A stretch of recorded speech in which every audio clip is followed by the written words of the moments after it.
There are others of my people who yet survive in these lands.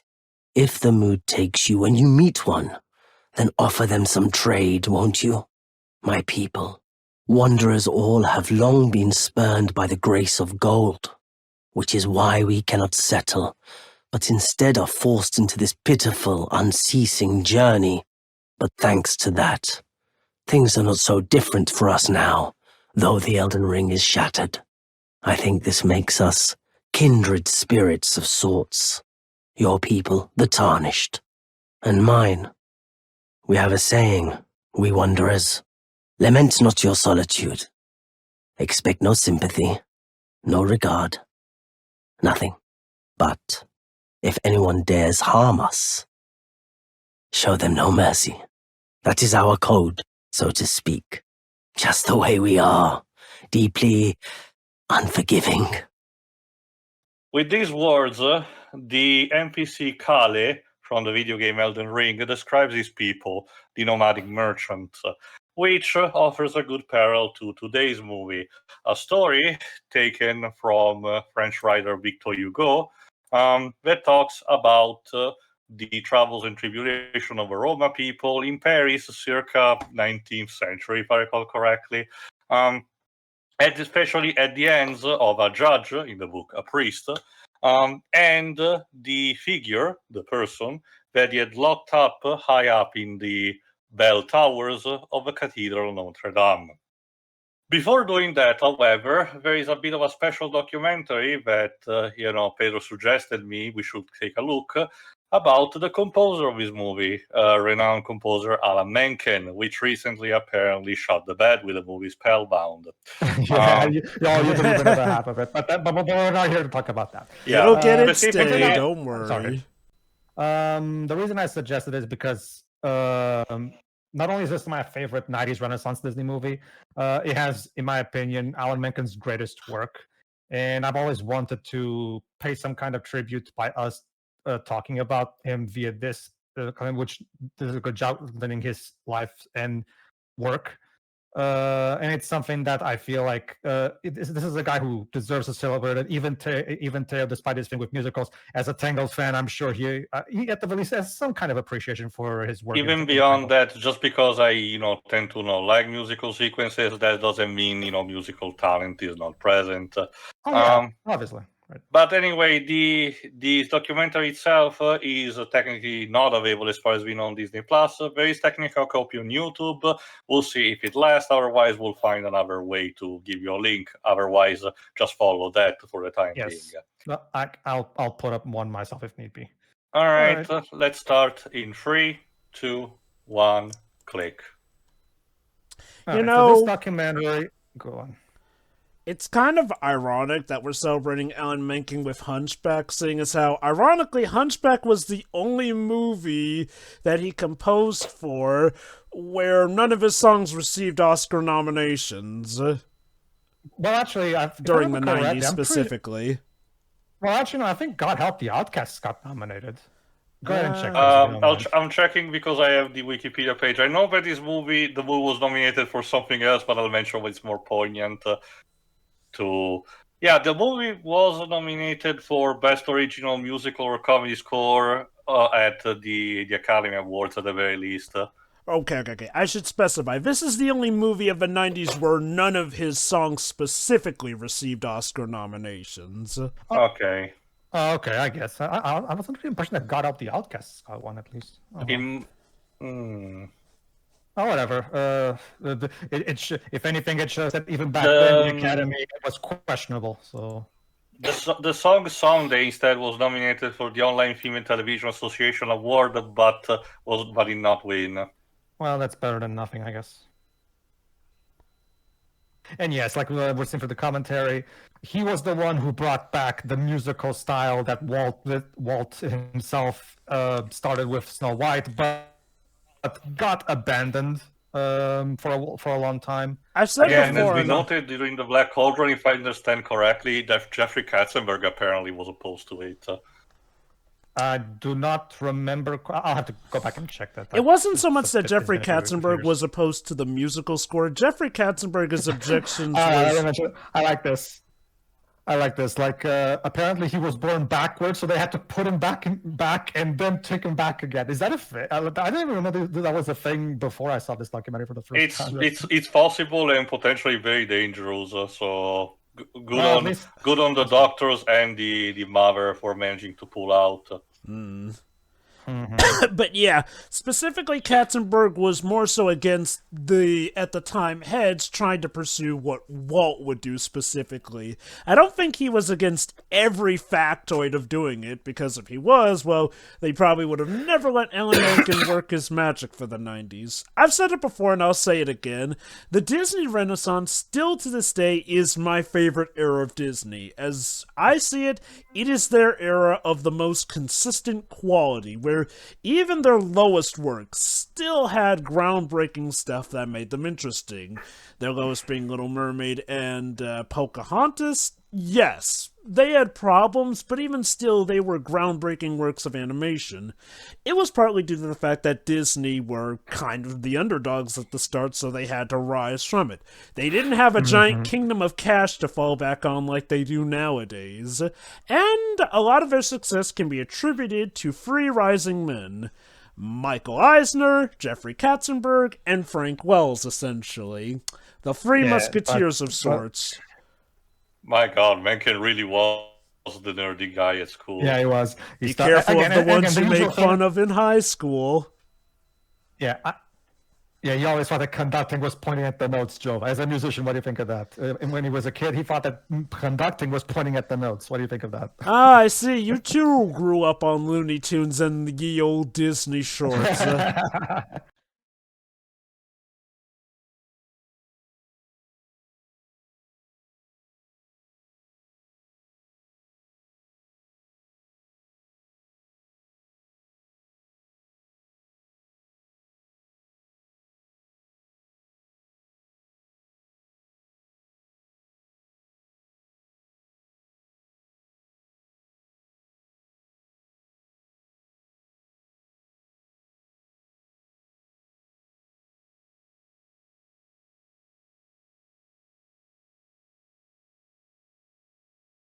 But yeah, the basic point is that most like genius musicians, Alan started playing piano at a very early age. Again, classic story of a musician's childhood. I started playing piano when I was very young. Piano's like he went to New York University. Good for him.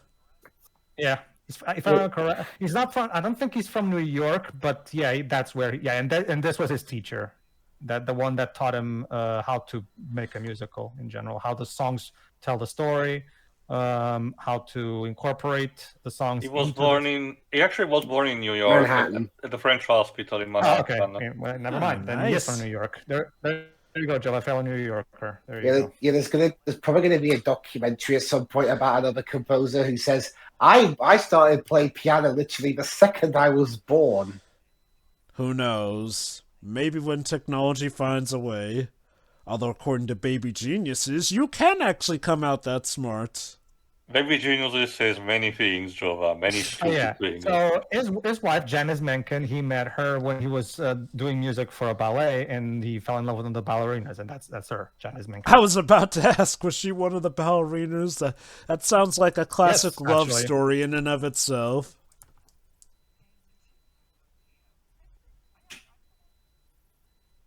He's living like a romance novel. No wonder he composes for them nowadays. What are you talking about, Jim? A Sausage Party isn't a romance novel.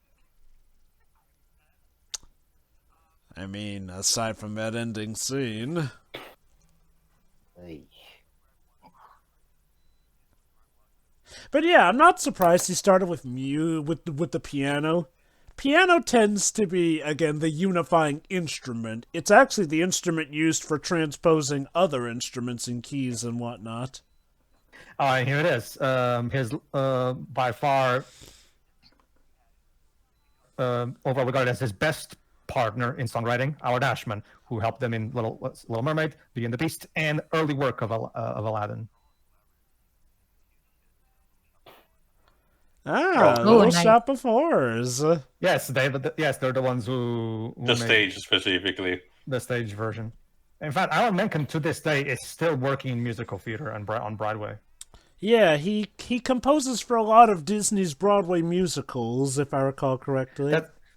Not just that. Like, remember, he started out as a Broadway musical guy. Like, it was now, as we're seeing now that both him and Ashman were invited to do Little Mermaid. There it is.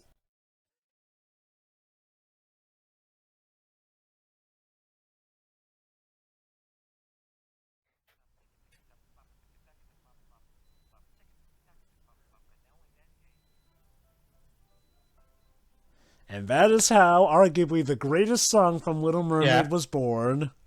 Yeah, I love this description. A rhythm that flows into itself back and back again. Back and back away. I mean, There's only like, one word like off the Hobbit, one of the Hobbit quotes. Like, in a sense that the music feels like it's on loop, even though it isn't. That's what he means, basically. Yeah, there you go. So yeah, that was the whole idea with Little Mermaid. Make a movie that was, akin to the ones Walt made. The classic musical and style that started with Snow White. Say this time though actually have their interesting spin on it instead of just trying to copy verbatim what he tried to, like they did with Black Cauldron. Well, Black Cauldron wasn't even a musical. We're talking about like specifically bringing back the musical style that we saw in the Walt era. Was Oliver and Company a musical? Yes, but yes. The songs were not great. The songs were not great because that was before Alan Menken and Howard Ashman came in. God, Oliver and Company. That's like that movie made right before the Renaissance. Wasn't there also The Rescuers Down Under? Oh, no. That wasn't a Rescuers Down Under is actually part of the Renaissance. Sure. Oh, okay. Yeah, I was mostly 1990. mentioning that. It was 1990, wasn't it? Mm-hmm.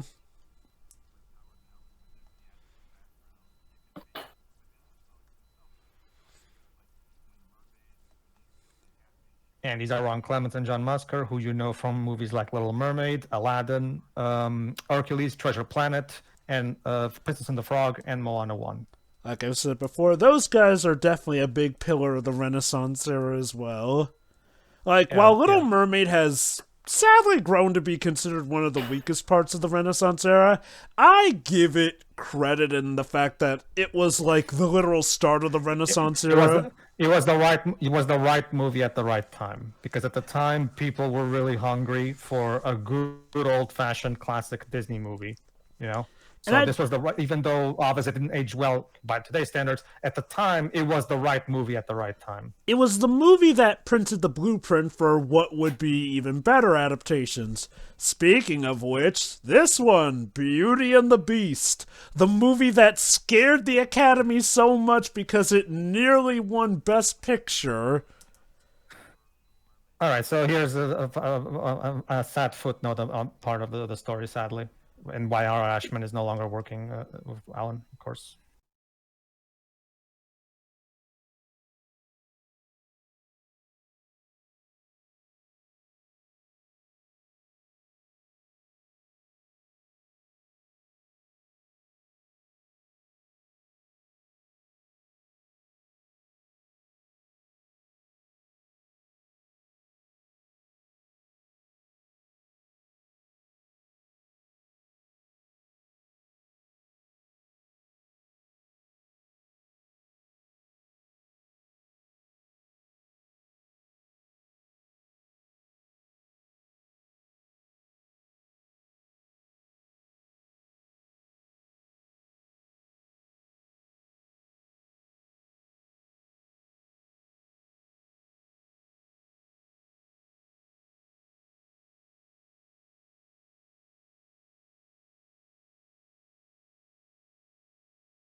Anyone who's heard if you don't know, look up Barbara Streisand and the musicals she's done, and you'll know exactly what Howard was talking about when he did that. Yep. Well, the thing that I heard about the recording of the Beauty and the Beast music number is that apparently Angela Lansbury nailed her music performance on the first take, apparently. Yeah, Yep. well, it's Angela Lansbury. I mean,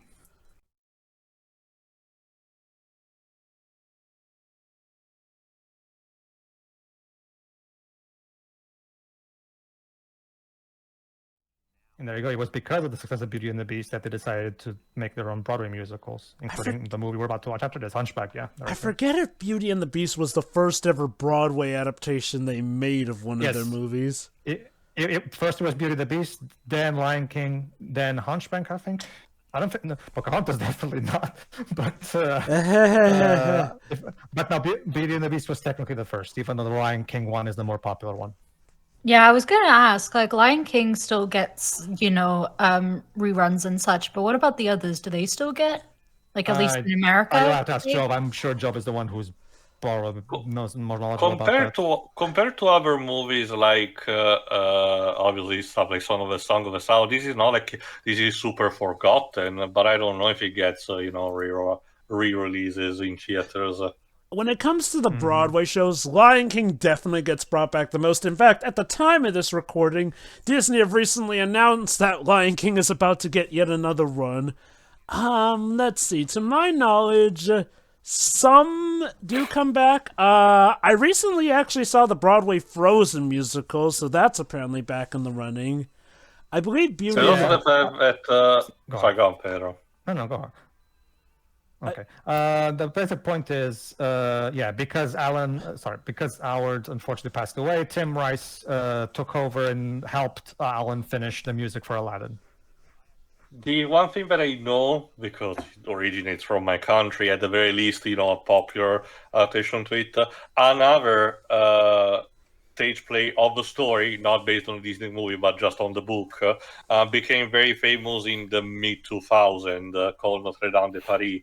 I don't remember if it originated here, but I know that that version got exported around the world. I'll have to look. I don't think I'm familiar with that one. But yeah, Tim Rice, you know him probably more like for helping Elton John with the music for Lion King. Which is... and yes, Alan also did Pocahontas with Stephen Schwartz, who recently released his movie version of Wicked at the time that we're recording this. That's kind of the ironic thing. There he is, Stephen Schwartz. There you go. Oh, even before he became famous, before he became famous on his own for Wicked, he was basically studying under Alan, basically.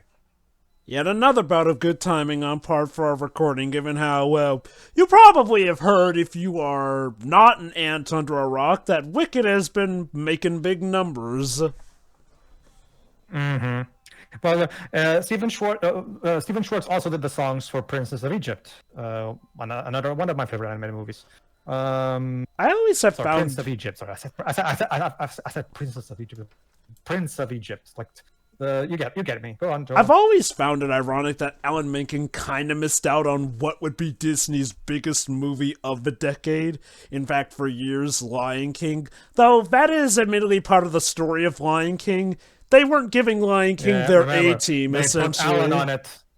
Yeah, they put Alan on it instead of Lion King because they were sure that Pocahontas was truly going to be the awesome movie, and the Lion King project was just the B project. Well, not for those same reasons, it happened again in 2010s with Alan completely skipping Frozen, and see what happened. That is true. Well, okay. I think Princess and the Frog is maybe a better. No, the movie that he skipped managed to have the song that he still more remember to this very day.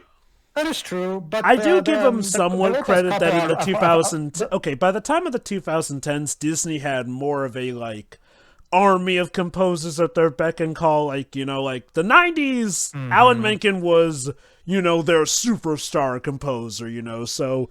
Obviously, he wasn't put on Lion King, which was seen as the lesser work. the Lopez couple, as I demonstrated even before Frozen with Winnie the Pooh 2011, they're fantastic songwriters on their own anyway. So having them is also a plus for me anyway. So that's fine. It must be nice whenever the Let It Go royalties come in the mail check. Hell, even something like go on. Hey, Mencken, is your trophy case big enough? And yeah, this guy was at the time the president of Walt Disney's Music. Alan won 8 Oscars, which means that of the people still alive today who won a lot of Oscars, he's the one with the highest number of Oscars right now that's still alive. I mean, there were people who won more Oscars than him, but those people are dead already. So he said like the number of Oscars of anyone alive today. That's what he means. Joba, I imagine he has like a room specifically for trophies. Yeah. It's literally the trophy room. Yeah, that's when we did the season 2 of Tangled. I talked about how he won an Emmy for that song in the season 2 middle big event episode. Not the finale, the one in the middle with Cassandra's big "Waiting in the Wings" song. And that's the song that made him an EGOT, meaning he won every single award that a musician can win, all of them. Which makes him like one of 3 people to ever do that. I'll check. One of 3, one of 2, one of that shit.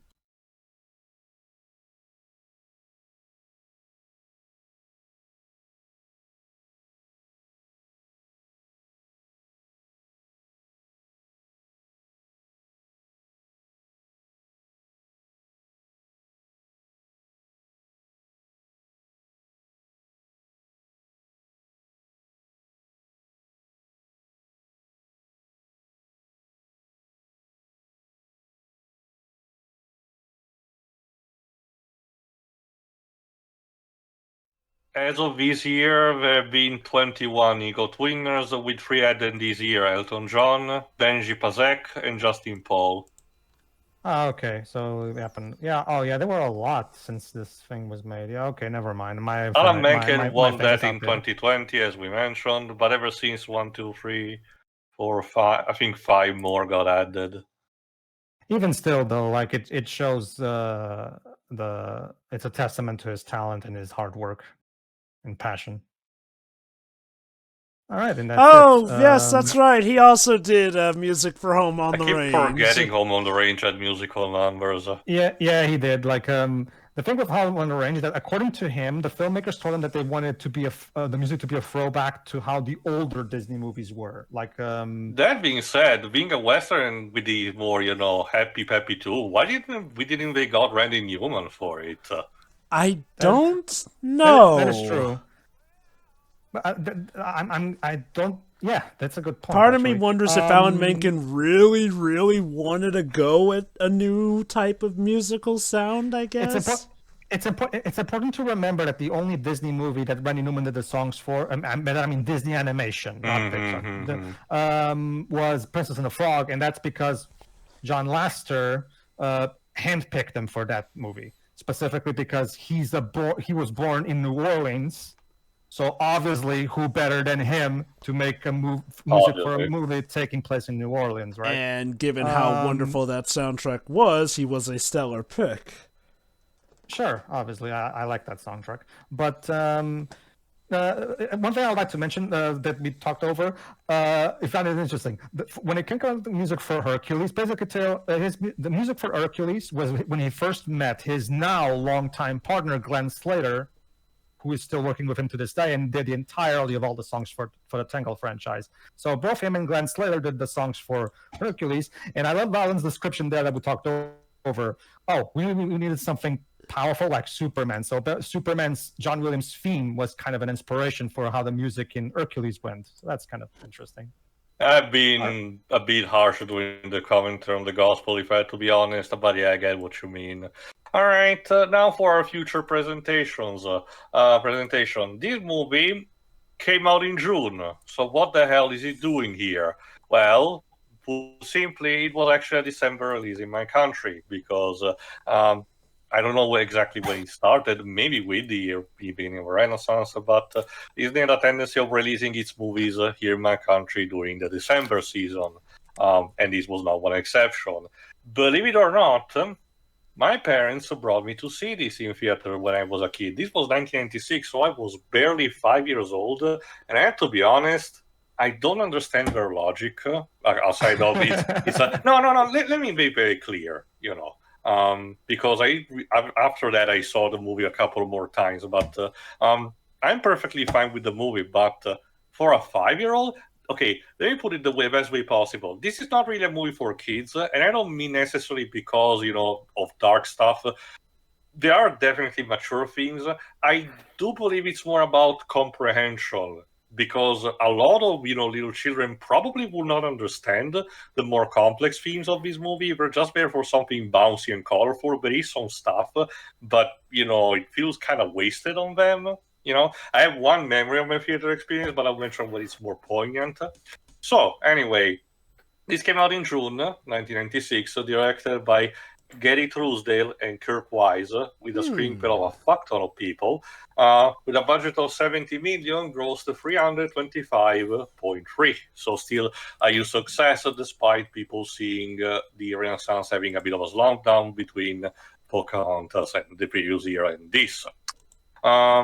So what about the actual movie? I haven't read the original book. To be honest, I tend to gravitate towards more Les Miserables.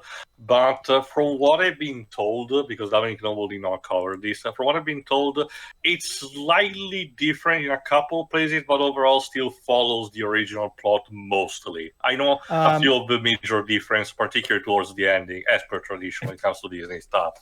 If you'll allow me, because I actually read the book, I will argue the book is radically different in a lot of ways. In fact, for example, in the book, Frollo is a priest. Yeah, instead of being a judge.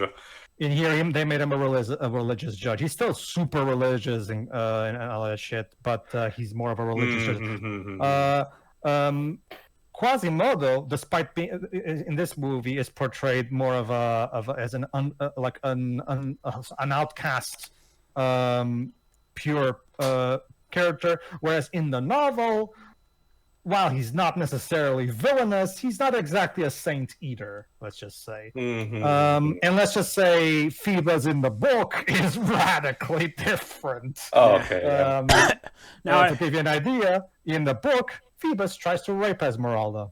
There we go. Just to give you an idea of how much. If you think this movie is dark, trust me, this is the nice kiddie version. You have to understand, for those who don't know anything about Victor Hugo or just watch some of the adaptation, it comes from a turbulent time where France had passed a fuck ton of bad shit. So he channeled a lot of, his anger and, depression, to lack of a better term, into his works. Again, because Les Miserables also is kind of like that.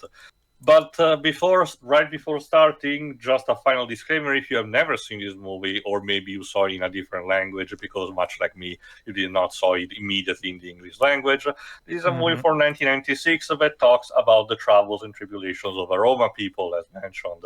Back then, it was more accustomed to label them with another word, which if you see the movie, you will hear it constantly. Ever since, it has basically become outed as, an ethnic slur, and is generally considered not to be used, with trifle. To use liberally about it. It technically varies from country to country, but overall we're sticking with that. So that's what we're addressing them as such. Just, however, know that obviously this is a case where a lot of people in the industry have done it up until recently. The Ratchet & Clank games also are guilty of this. But I can genuinely believe this is not technically the fault of the writers or the makers of the movie. They just believe it was, the way to address those people back then. Because a lot of people in the industry did that.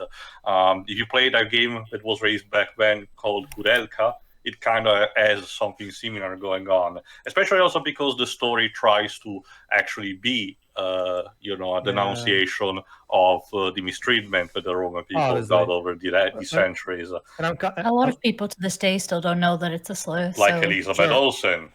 Oh, no. The point is that while it's not a justification, it's clear that it was not coming with malicious intent from the maker. So have that mentality while going on in this video. Disney Plus usually has also a disclaimer for this kind of thing, so even Disney these days knows know about that.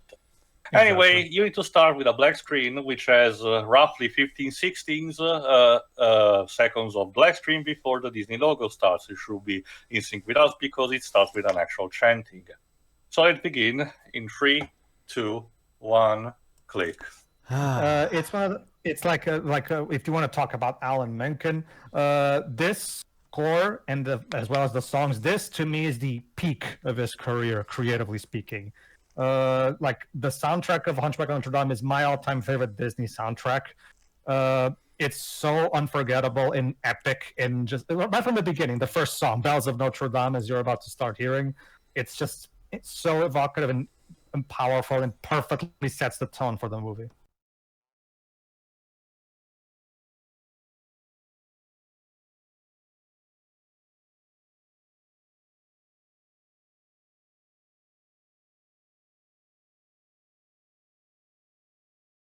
And in the choir, this is also the one and only time Alan Menken has gone for the Carmina Burana style of bringing in a choir to do songs that people are familiar with hearing with games like God of War and stuff like that.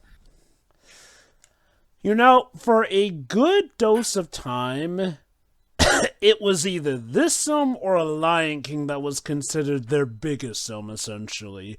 For many, Hunchback is considered the peak of Renaissance. And it's not just the sense of, well, obviously, it came, nearer to the end, so of course the animation was the best it could, but, Hunchback, like Lion King, just has a gigantic sense of scale. And I do mean everything about it.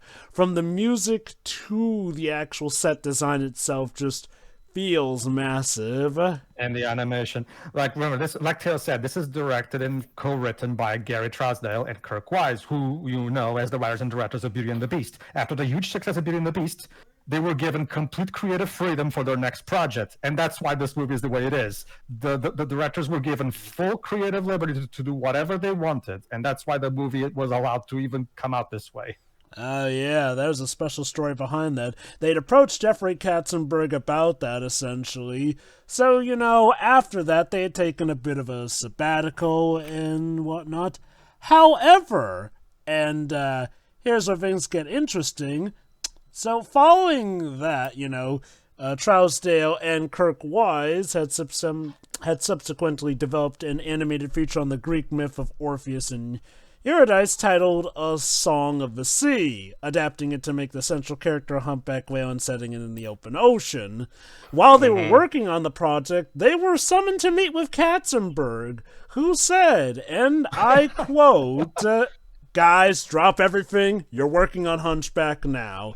Yeah, Katzenberg was impressed with the beauty of Beauty and the Beast's box office. You might notice that the choir is singing in Latin. Kyrie eleison means "May God have mercy." It's I get what you mean, Pedro, but it's not Latin.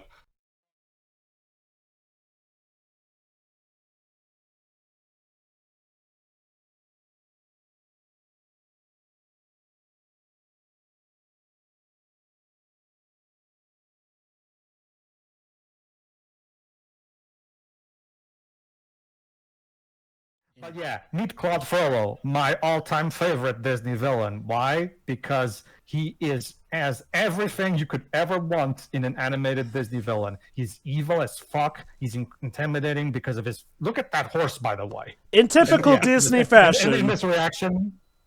In typical Disney fashion, horses either look heroic or evil as all hell. And he's also an incredibly complex villain with a lot of layers to his character, as we're going to see eventually. And yeah, this is a Disney movie, by the way, and we're starting with a judge trying to drown a baby. Right after murdering his mother on the stairs of God. For kids. Yeah, actually legally, because this movie is rated G even to this day. Yes, Michael Eisner pulled some strings back in the day because there's no fucking way under normal circumstances this thing would be rated G. Well, Pedro, as Ghostbusters put it, if there's a healthy enough paycheck in mind, I'll believe anything you say.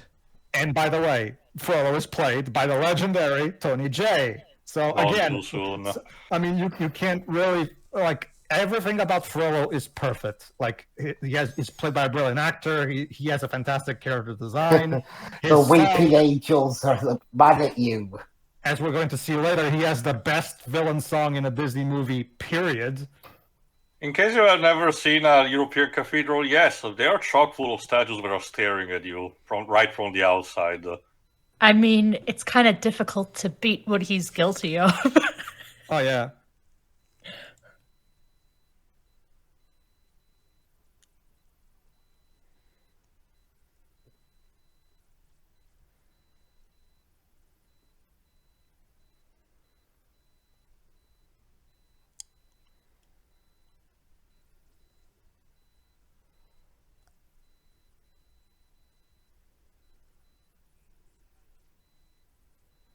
It's like this creature that is literally a baby. Mm-hmm. Yeah. What about talk about a cruel name, yeah. I mean, the only way it could be crueler is if he just called him Hellspawn or something. Although I will mention, I love the detail about the puppetry because he's because Kroll is really telling the story. So also, just mention it once for the sake of not having to say it for the entire movie. The technical correct pronunciation of the name should be Quasimodo, but I kind of get it. Maybe they did not knew about it in America at the very least. And there you go. Now that, ladies and gentlemen, is how you open your movie. You kill someone's mom. It perfectly sets up the tone, the atmosphere, the premise, and you know exactly who you're supposed to root for and who you're supposed to hate. Which makes it even more baffling, the fact that the Razzie nominated this for, I think the category was, the worst written film grossing over 100 million. What they were smoking? Okay, I actually can answer that. See, nowadays this movie is definitely regarded positively, but believe it or not, this movie had, and admittedly still kind of has, a bit of a base-breaking edge, essentially, to it. So, one of the biggest complaints people have is that it heavily tones down and tames the original plot narrative. Now, I'm just gonna say this. While this is probably the most famous adaptation, believe it or not, there were other adaptations even before this that actually toned down stuff and made certain characters more heroic, certain characters more villainous here and there. So, no, to give Disney credit, they were not the first to tone down the Hunchback story. But they were the most famous in profiteering off of it, which leads to another chestnut here. As for another reason why this movie may have been a bit infamous, the descendants of Victor Hugo himself kind of disowned this movie. They bashed Disney in an open letter to the Libertarian newspaper for their ancestor getting no mention on the advertisement posters for the film. Ouch. And they harshly criticized the film itself as a vulgar commercialization and Disneyfication of Hugo's story. Well, I do understand their perspective because, as someone who's read the book, this is not at all an adaptation of the book. This is basically this is more inspired by the book rather than an actual adaptation. That would have been fine if they would have at least more saying, oh, it's inspired by, much like what Frozen is, because Frozen made it clear in its marketing that it's inspired by the Snow Queen, not so much an adaptation. They should have done the same thing here. They should have made it clear in the marketing that this isn't, and even maybe give it a different name like Frozen did, just to try to make it clear that this is inspired by the book, not an adaptation of it. Because if you just take the book out of the equation, just judge it on its own as a Disney movie, it's pretty great. I want to be fair that I feel like this does enough to still fit the title of adaptation.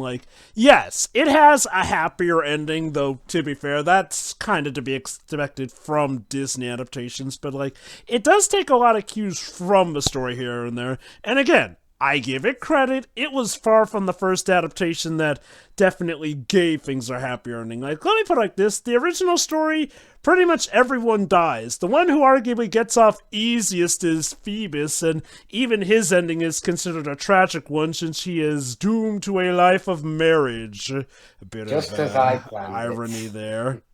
Also, Awesome. another thing that people did not like about this movie, that we have been experiencing for a while now, the comic relief characters. Which The is gargoyles.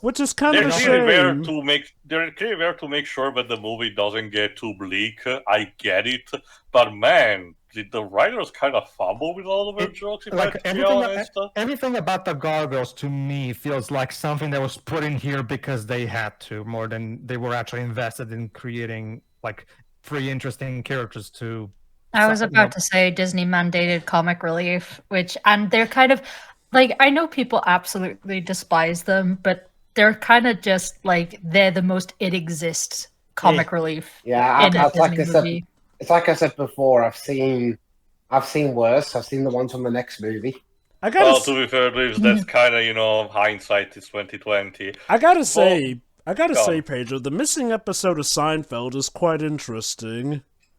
Well, there is an interesting parallel. It makes you wonder, at least for a while, if it's really a case where Quasimodo is actually just imagining them being, alive, and in reality he's just moving the statues around. Don't get used to too much of that. By the end of the movie, pretty much confirms that yes, they're real. Originally, I love this guy here. Hold on. Ladies and gentlemen, Frollo's ABCs, as you're about to hear.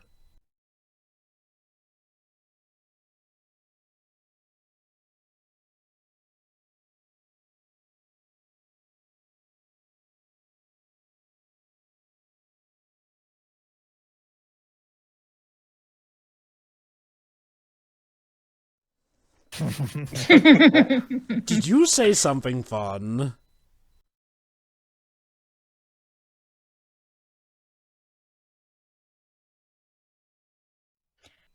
No, it's just a coincidence. I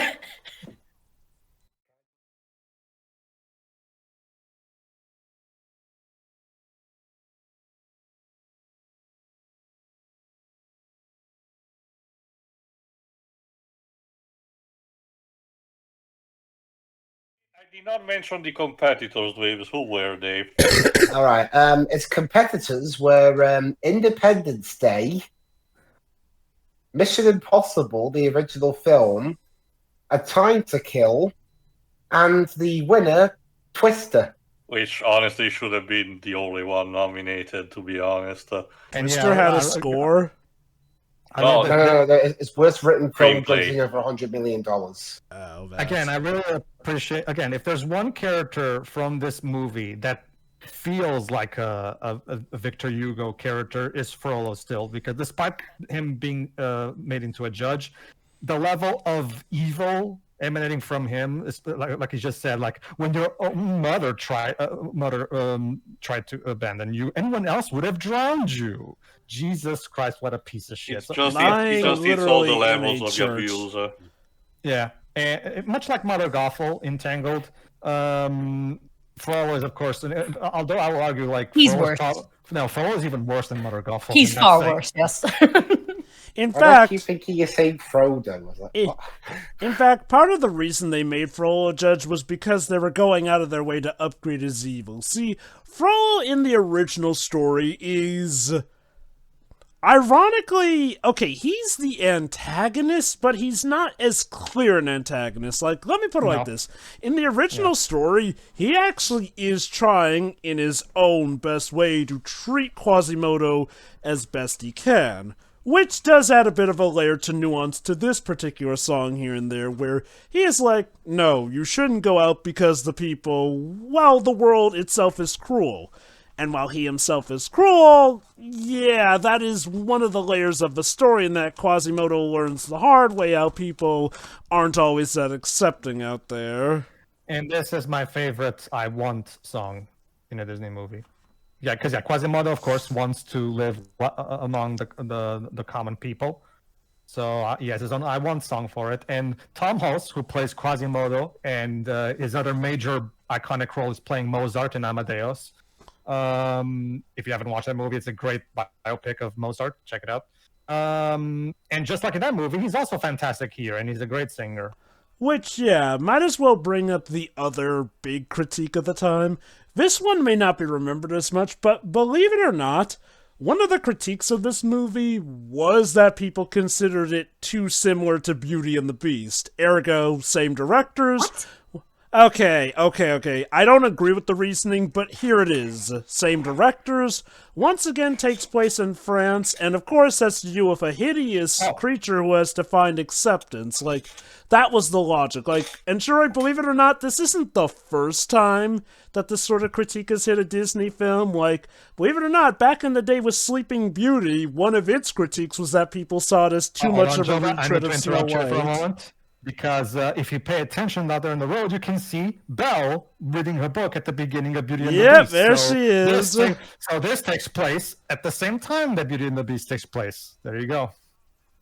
Huh. How is no one talking about a giant beast living in their country? So there you go, ladies and gentlemen. The Walt Disney Animation Cinematic Universe. Well, it's more of a thing that back then the animators loved to put in Easter eggs all over the place for people to actually notice them, or on pause and replay values. Sora's probably.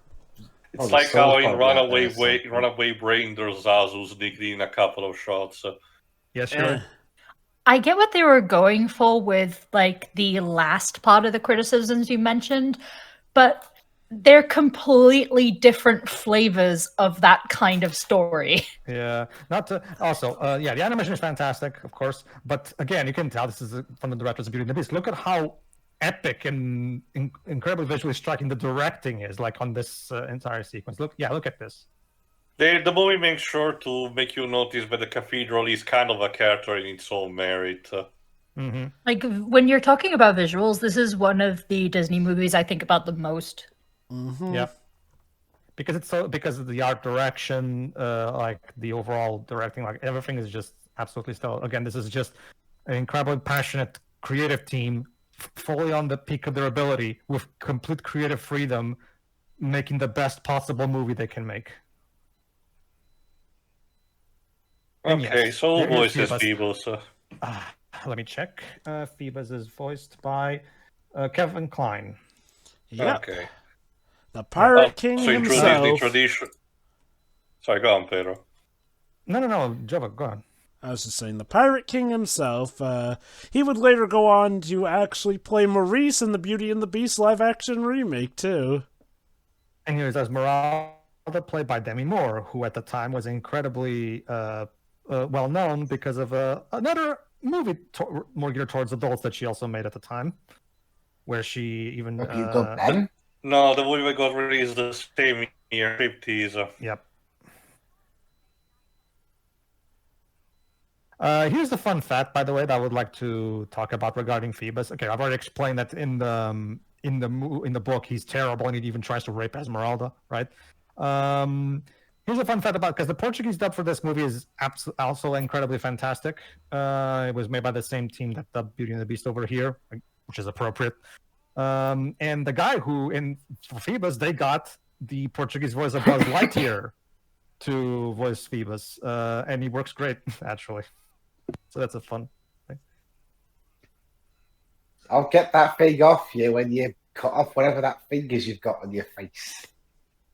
That's a goatee, Dweebs. I will pretend I ever heard that. You were saying? What is it? See? There you go. What is it with Dweebs and facial hair? But yes, this is Captain Phoebus, back from the war, essentially. Basically. Now, we talked about the songs and how this is Alan Menken and Stephen Schwartz at their best. Now, let's listen to Alan's score, because because again, the score is also brilliant. And listen to this particular cue right here as we look at. There you go. I love how in the disguise the goat is the one smoking. Yeah, the music is the score of evil. Yeah. Like serious, I will never get tired of listening to this score. I love this bit. See, this is the kind of humor you should be doing, guys. Dark humor like that. Don't do the gargoyles. Do this kind of humor more.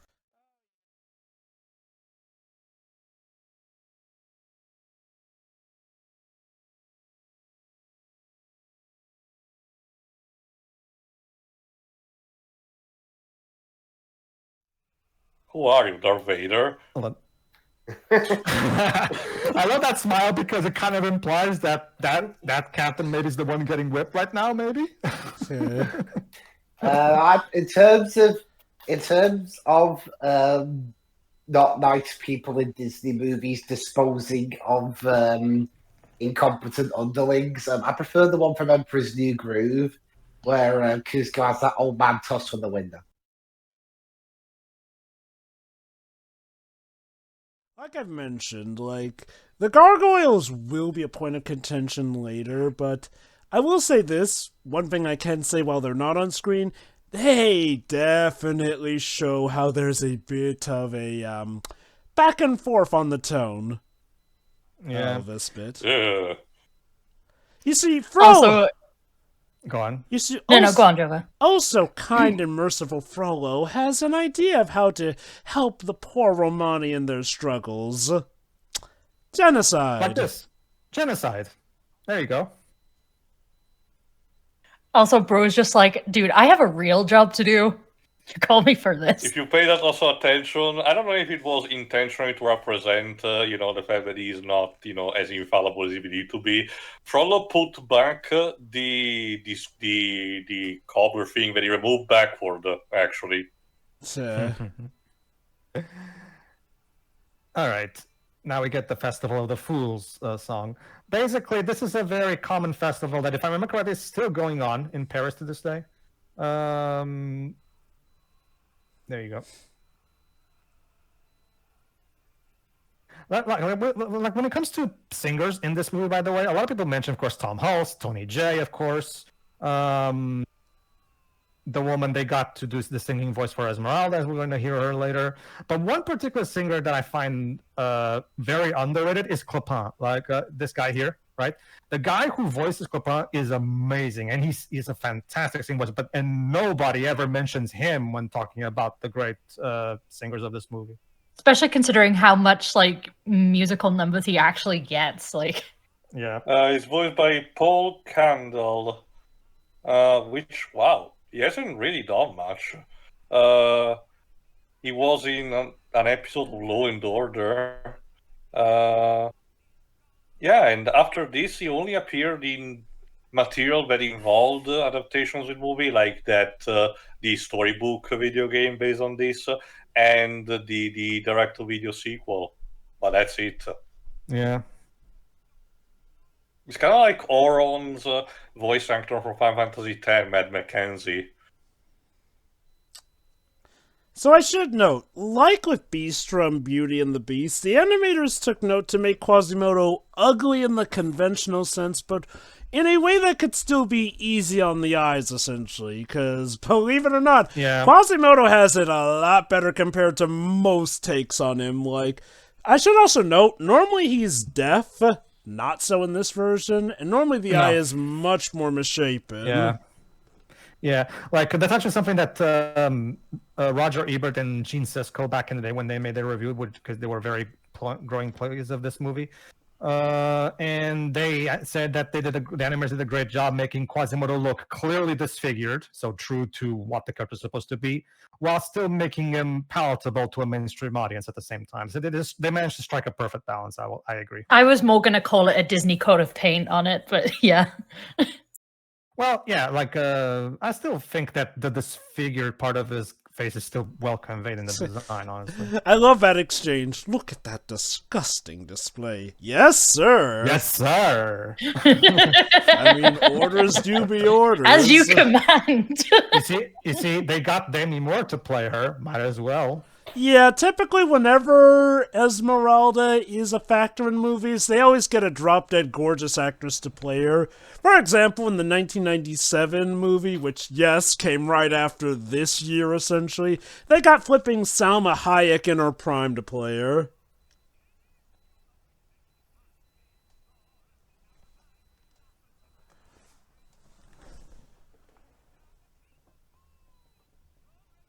The gargoyles they're the kings of the fools. This is also another thing that shows that, again, when this is the kind of more lighthearted I was okay. Thank you, Jason. But like the kind of humor and more light and more, for lack of a better word, my lighthearted aspect that we see in the festival. This is a much better way of having more lighthearted times, because again, this is a festival of the fools, so of course it's going to be jolly, and they're gonna pranks and make jokes because it's a festival. That's kind of the whole point. So this is a much better way of putting humor into the movie.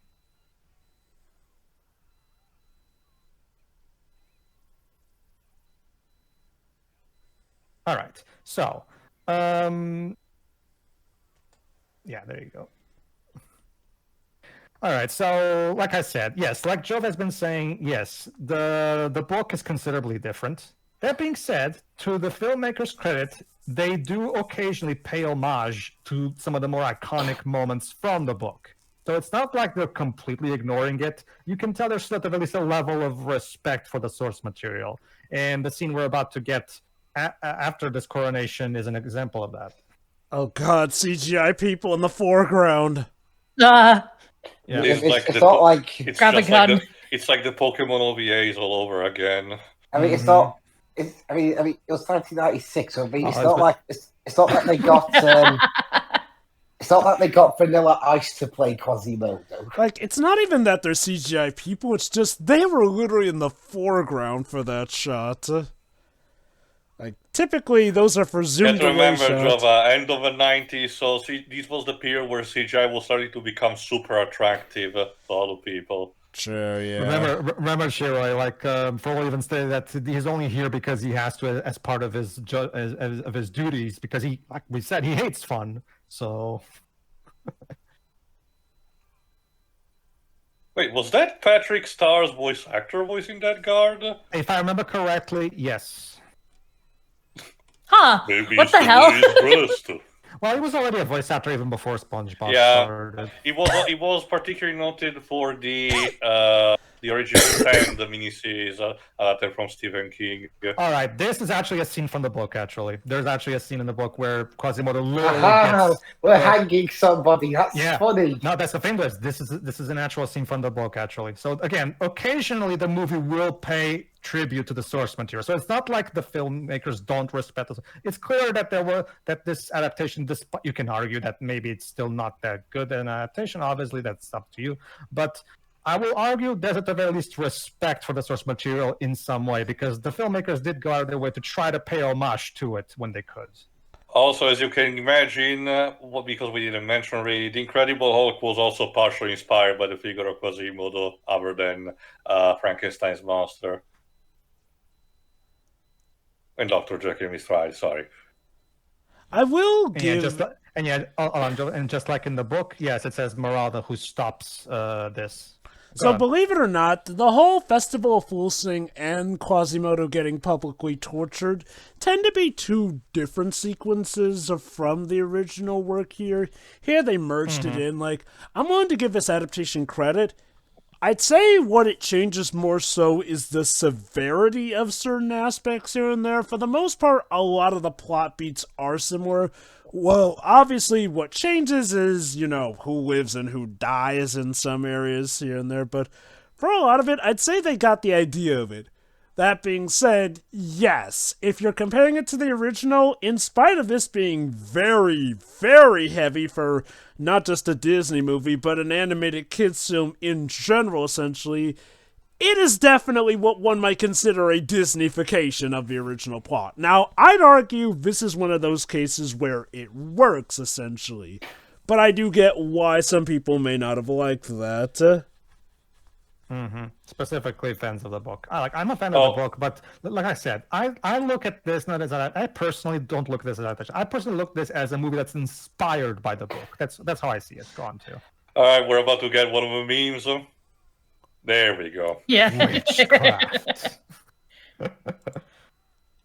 and again, Tony J is of course absolutely perfect in this role.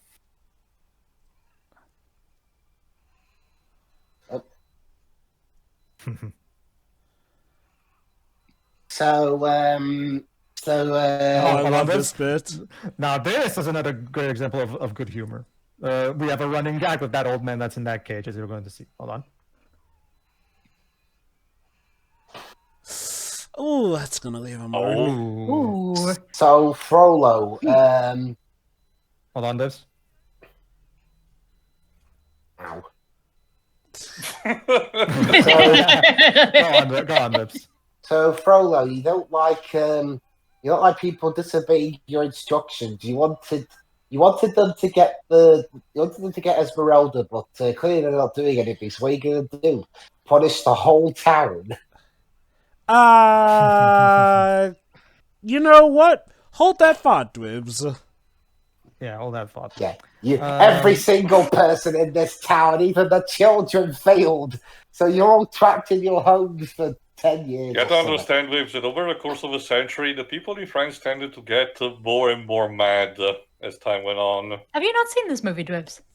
Yes, I have, but it's been a while. I showed it to him a couple years ago for the first time. Oh, okay. Do you remember what Deji's score was instead? If I remember correctly, he gave it a 9. I think that's fair.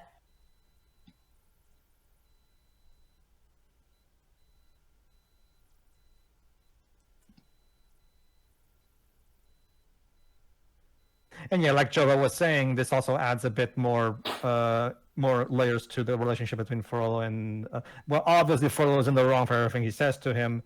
At the same time, the world is indeed cruel to some extent, and this is serves as a testament that Quasimodo might not have a place in the world. Maybe we'll see. Frollo doesn't actually care about that, though. Yeah, of course. Well, it's just an excuse, obviously. No crap. To his credit, in the original story, he does care for Quasimodo in his own sick way. In fact, this is a time for me to bring up. Okay, so the Disney Broadway musical is a bit of a different case, essentially. Believe it or not, that actually made its debut in 2014, essentially. So the Disney Broadway musical is different in the sense where typically, the Disney Broadway musicals tend to be full-on adaptations and expansions of the original movies. It's actually thanks to the Little Mermaid Broadway edition that we got confirmation that, yes, Ursula is in fact Triton's sister, something that the live-action remake would incorporate into the canon proper, essentially. Now, see, the Hunchback of Notre Dame, the Disney musical... No swearing, this is a Disney movie. God, Joba. Go on, Joba. That joke. Yeah. See, one of the versions of the Disney musical actually makes it that not only is Judge Crawford still, a priest, but believe it or not, Quasimodo in that version is actually the son of Frollo's brother, essentially. And also, they keep it that Esmeralda dies in the end of the Broadway musical, essentially. Like, it's a bit more of a merging here and there, but, it's one that I think tried to pay more of its homages to the original source material while mixing it in with the Disney stuff. In some regards, it manages to be even darker than the movie. Notice what Phoebus just said. As long as she's in the cathedral, he can arrest her. Sanctuary, basically. This is going to become important later.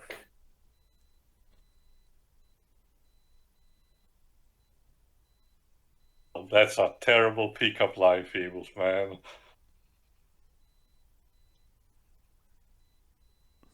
Well, as I've recently learned from playing Life is Strange Double Exposure, Phoebus is not a small town lesbian, so he sucks at. Yeah, I was about to make that joke. Yeah.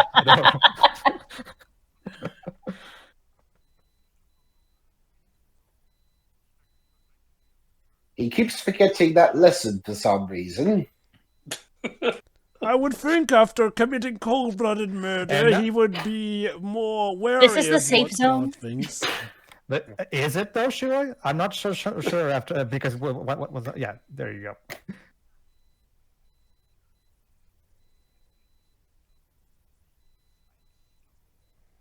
Oh, the irony of that! He has no idea. Ew.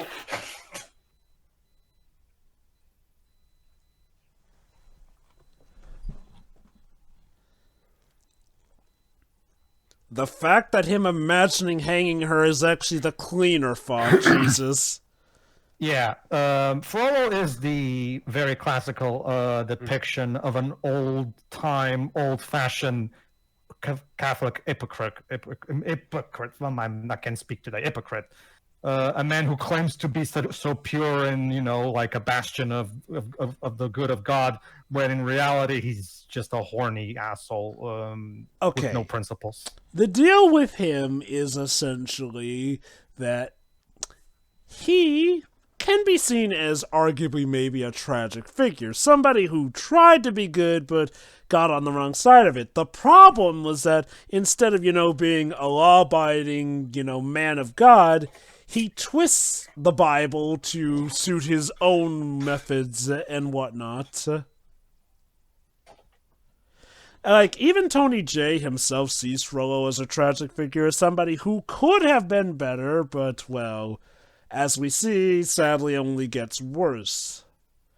And you can basically pinpoint the moments where his mental sanity decreases over the course of the movie, actually. Go on, too.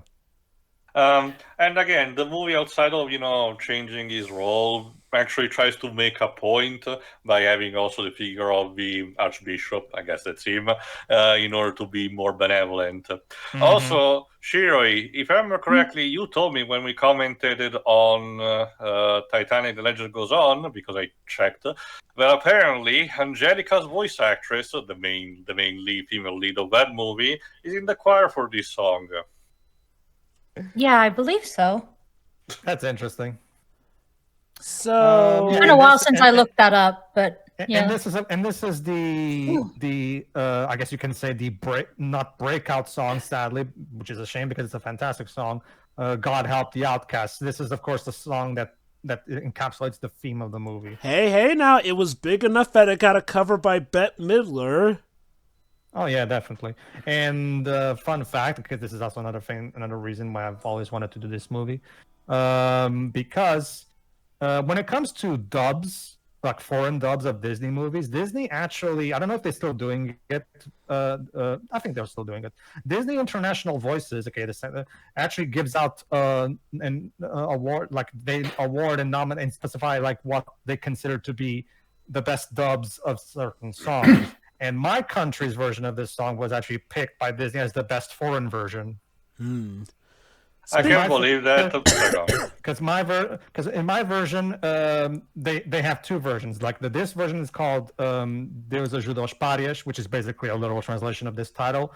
And the pop version slightly changes the lyrics to Far From the World, and it's more like it talks about how the outcasts are far from the world because of reasons and shit like that. So. And those songs got recognized by Disney as the best foreign versions. Go on.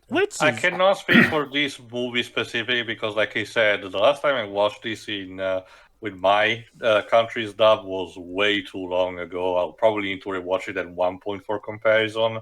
But I can tell you, as I mentioned in the past a couple of times, while managing to be very popular here in my country, particularly for the generations who grew up and starting from the 90s, also from that, the translations of the song here in my country are questionable. They managed to do the job of sticking to the music and being, good to listen, and the people who sing are actually good. But the lyrics are most of the time completely bastardized, so it's not really super worth it. I should mention the Demi Moore isn't doing the singing here. It's no. Heidi Mollenhauer. Yeah, Demi Moore can sing. Again, this was a common thing, because remember, in Aladdin they did the same thing, because in Aladdin, Brad Kane does the singing voice of Aladdin, whereas Lea Salonga does the singing voice of Jasmine, but only the singing voices. This was a common thing in the 90s Renaissance movies. This is, however, starting later on with Princess and the Frog, Disney now always hires actors who can sing so that we can have consistency. Vocally speaking. Okay, I was going to talk about the score a bit more, but yeah, now's a good time to talk about why the gargoyles kind of do not really work in this movie. Okay, so, as you may know, Disney, with the Renaissance era, had developed a formula. Have a main character, a devious villain, But what was part of that winning formula? The comedic relief, essentially. Little Mermaid gave us Sebastian. Mulan gave us Mushu. Beauty and the Beast gave us, well, okay, a lot of the castle assortments, but you get Lion the gist, King, essentially. Timon and Pumbaa. And yes, Lion King was arguably where it really became apparent that that formula was working, because Timon and Pumbaa were insanely popular. That being said, I will say this. While I do love Hunchback, I feel like the gargoyles themselves hold it back enough from me calling it my favorite, because here's the difference between these gargoyles and Timon and Pumbaa. Timon and Pumbaa actually were put in moments where they didn't feel like they messed with the absolute tone of the film, essentially. Let me put it like this with the gargoyles. They actually do drag this movie down, and they really don't bring much to it. Which is a shame, because this was actually the last role of Mary Wicks before she sadly passed away during the making of this movie. Ouch. I mean, oh, sorry. Listen here, because Taya was talking about how the cathedral is also a character, and this is an example. There you go. We even get introduced to all of the bells. Mm-hmm. The gargoyles are played by Jason Alexander, Charles Kimball. Hey, hold on. Excuse me. The sequel told me that the inside of that bell is supposed to be full of golden mirrors. What sequel? I don't know what you're talking about. Well, Pedro, well, actually, Pedro, the one you're thinking of is La Fidel, essentially. Yeah, and listen to the score. Hey, it's the sun at the end of Fantasia. That was cute. Go on. But yeah, the gargoyles are played by Mary Wicks, Charles Kimbrough, and Jason Alexander. Guess which at the one's... time was chock full thanks to Seinfeld. Yes. Yeah. And you know what's the other thing that's also kind of, that doesn't give this movie any favors from Victor Hugo fans? The fact that they named two of the gargoyles, Victor and Hugo. So this is how you choose. Like, if there's one thing, I've talked about how they respect a lot of scenes from the book, but yeah, you should have found a better way to implement Victor Hugo's name into the movie. Also, this was sadly Mary Wicks's final performance, as she died a year before the movie's release at age 85. Yeah. From a hip surgery or replacement gone botched, Jane Withers would have to provide the remaining dialogue. Mary Wicks plays Laverne, the leader of the gargoyle trio. Now, again, I want to be fair. I get why they added a comic relief, because that had brought them pretty much nothing but success up to that point. Most notable with the Genie from Aladdin and Timon and Pumbaa. The problem, again, I cannot stress enough, is that the gargoyles do not work here. Like, I'm getting a bit ahead of the film, but there will be a point where things are at their darkest, and suddenly we give the gargoyles a song.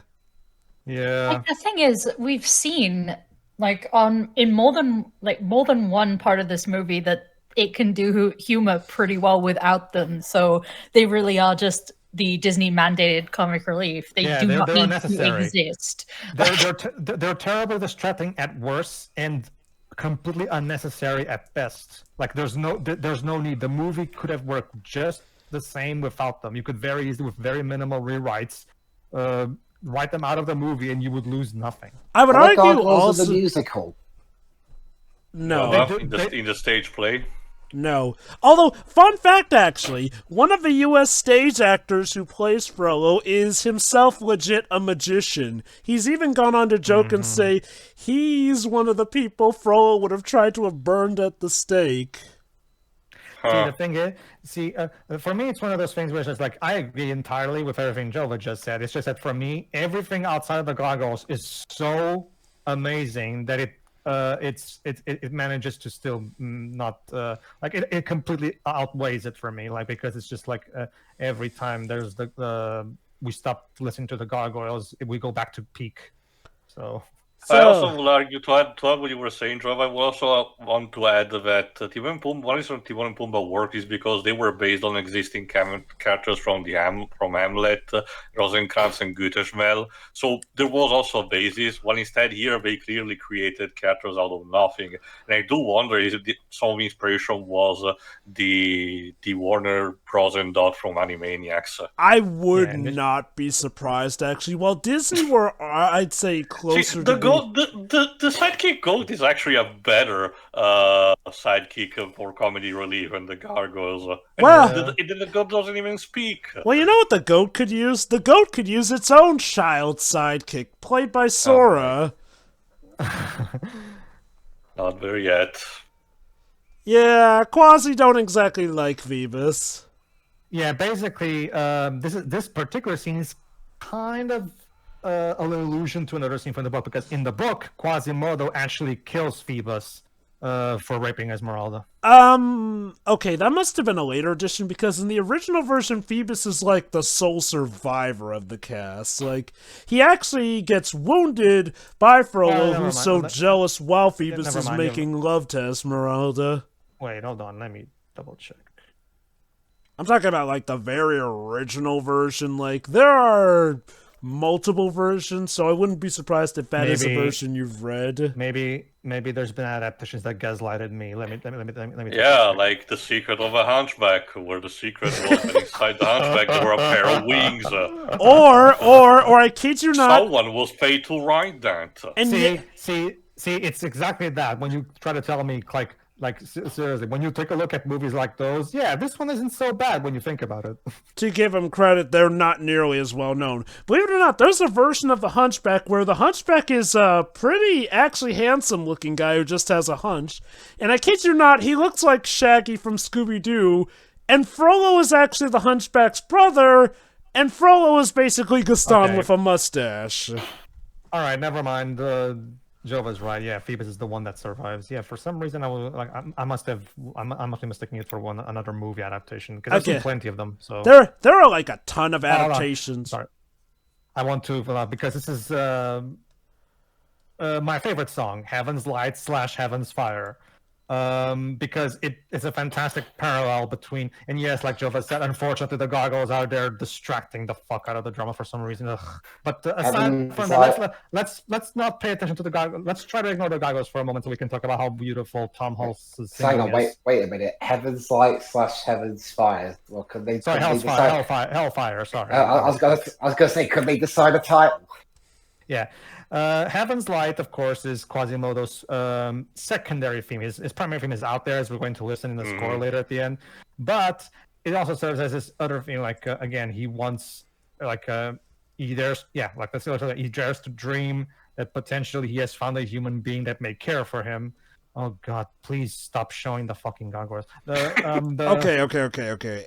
don't like them, and even the mere sign of them doesn't set me off. But I absolutely get where Pedro's coming from. No, it's because I'm usually I can ignore the gargoyles, but this particular scene is where they bother me the most, because we're supposed to focus on Quasimodo's plea, and we're showing the gargoyles doing stupid shit in the background for some reason. Full creative freedom. Well. Yeah, I guess. Good it's point. Also that, as mentioned... That being said, the gargoyles are not present throughout the next couple minutes, so we can relax now. Or the villain song. I gave you the most iconic moment of the movie, Frollo's song, Hellfire. Like, it's not even a contest. I think people pretty much always say this is the best song from the movie. Which I will argue all songs are brilliant, but yeah, there's a good reason why people praise this one in particular, because a guy like you, it does a fantastic job. Oh yeah, that is true. That is true. I keep trying to repress that song exists. But yes, for now, let us enjoy Peak.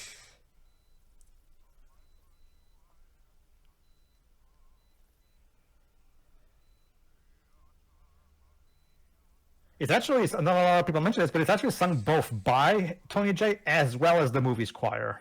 Mm-hmm. Because there is a parallel also to the actual prayer that the Archbishop was chanting. And yeah, just like in the book, Frollo is secretly in love with Esmeralda and wants to put his dick in her, to put it simply. Pedro, nothing so vulgar. He just wants to love her in the flames. In the book, as you can imagine, him being a priest makes this more, more of a no-no, because Catholicism has a strict vote of chastity. Yeah. Yes. Wow, I get back to Disney's grape anthem. So, is this where Hellfire Com's got their name from? I doubt it.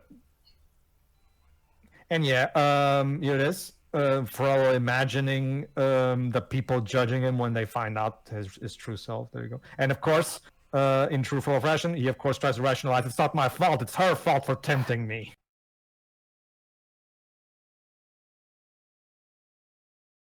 And the visuals, man, Jesus Christ. The music is amazing, the visuals are amazing, Tony J is amazing.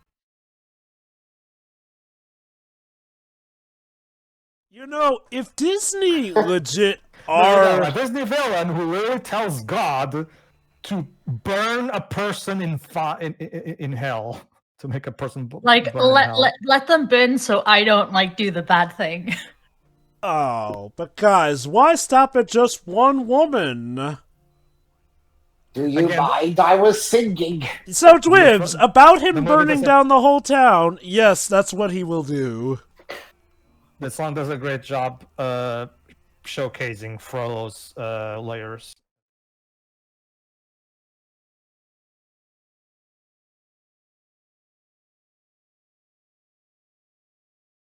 This is what I was talking about. This is Alan Menken at his very best. This is just like you can talk about there's one thing about this movie that is absolutely like peak is the soundtrack. The soundtrack is perfect, literally. Okay, aside from that song that shall not be named, like Joe was about to mention, probably. I will say, I do think that, you know, there's a bit of a hidden layer of genius of making him a judge instead of a priest, since, you know, as a priest he had more restrictions, but as a judge, not only does he have less restrictions, but he has and more now he falls control. in the shape of a crucifix. Yes. Hold on, here's another example of how you should do great dark humor. Listen to this.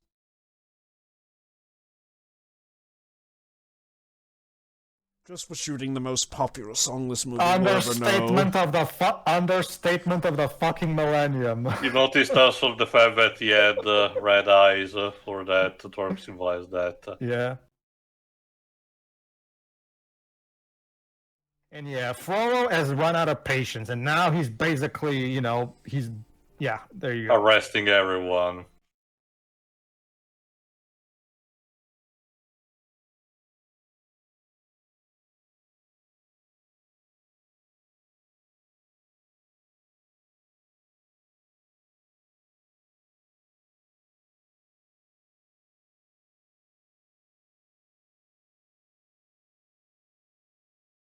Gone mad.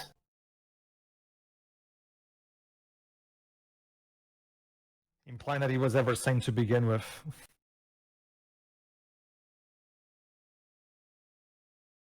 Wow, he really is trapping people in their homes. Yes. He's gonna do even more than that, as you're about to hear. Burn it down. Yes. Yeah, this is actually one of the more iconic scenes of the movie, and I can come back to what I said from the beginning. This particular scene where Frollo burns down to the entire meal, that's the only part I remember from my theater experience, because I had to go to the bathroom. So I distinctly have this image evoking of the meal burning when I have to pull down the stairs to actually, you know, move away from the room. I don't burn people, sir. It's a shame. It's a shame because you could have done it like in that Portuguese movie we commented on, where you could use your pee to help those out the fire, maybe. Like in Also, that was the entire meal full of oily rags? Like immediately combusted like that? maybe. Well, a lot of that dry hay probably did not help. And yet, Phoebus refused to comply with Frollo's orders to kill them, and yeah, the sentence for insubordination is, of course, death. Of course it is.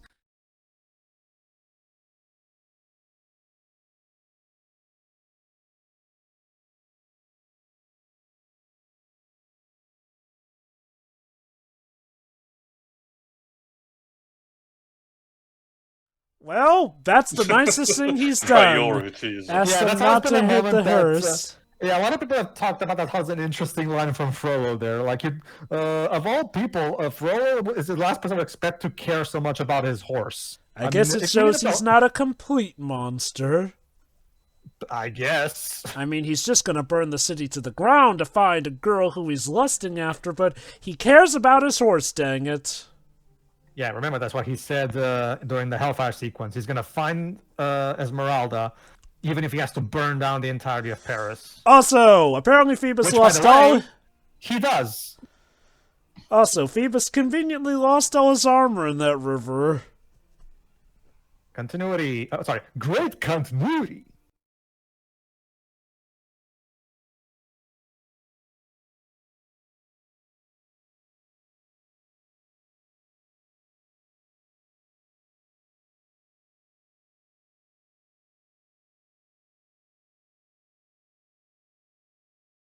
Oh, goody. This scene's coming up.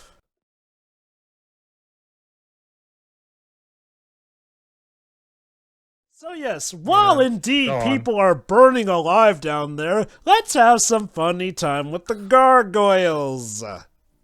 This song, "A Guy Like You," is meant to be the gargoyles trying to, prop him up, be his wing people, or I guess wing statues. And it's so out of place in a movie like this. And as far as I know, there was no executive manhandling that forced them to put the gargoyles in. I can only imagine maybe, marketability for the younger audience to say, oh, here have a bunch of characters that little kids can actually, have merchandise for anything. I can tell you, I was definitely the target audience, and I don't remember anything positive about these guys ever since I was a kid. Oh, yeah, I remember the merchandise about the gargoyles. I'm pretty sure there were Happy Meal toy times. Probably. See, and the kids probably stepped on them. See, the thing is, Dwibs, to give you an idea, the original DVD release only has one special feature, and it's Jason Alexander talking about specifically the Festival Fools stuff as the gargoyle stuff. So even the movie's DVD, the special features were basically trying to put as much focus on the gargoyles as possible. Oh yeah, by the way, the Jason Alexander gargoyle has the hots for Esmeralda's goat. Get it? Because he has goat-like features himself. Look, But you're a rock. Go on. I feel like, are they really trying to cheer us up, like cheer the audience up after seeing a family be burnt alive, attempted to be burnt alive? Sure. Like, this is what it's like. The people need joy. This is not joy. I get this it. is Yeah, not spark joy. maybe they are actually trying for dark comedy with this. So the problem is, once again, it's just tonal shift that really doesn't work. Hey, look, imagery of people being hung by the neck. That'll make you laugh. I don't remember this. honestly, guys, while this song's going on, I'm just imagining the screams of the people in the background. Oh no! It gets even better. All right. One thing I will mention about this song, you'll notice that Laverne gave Quasimodo an Ace of Hearts.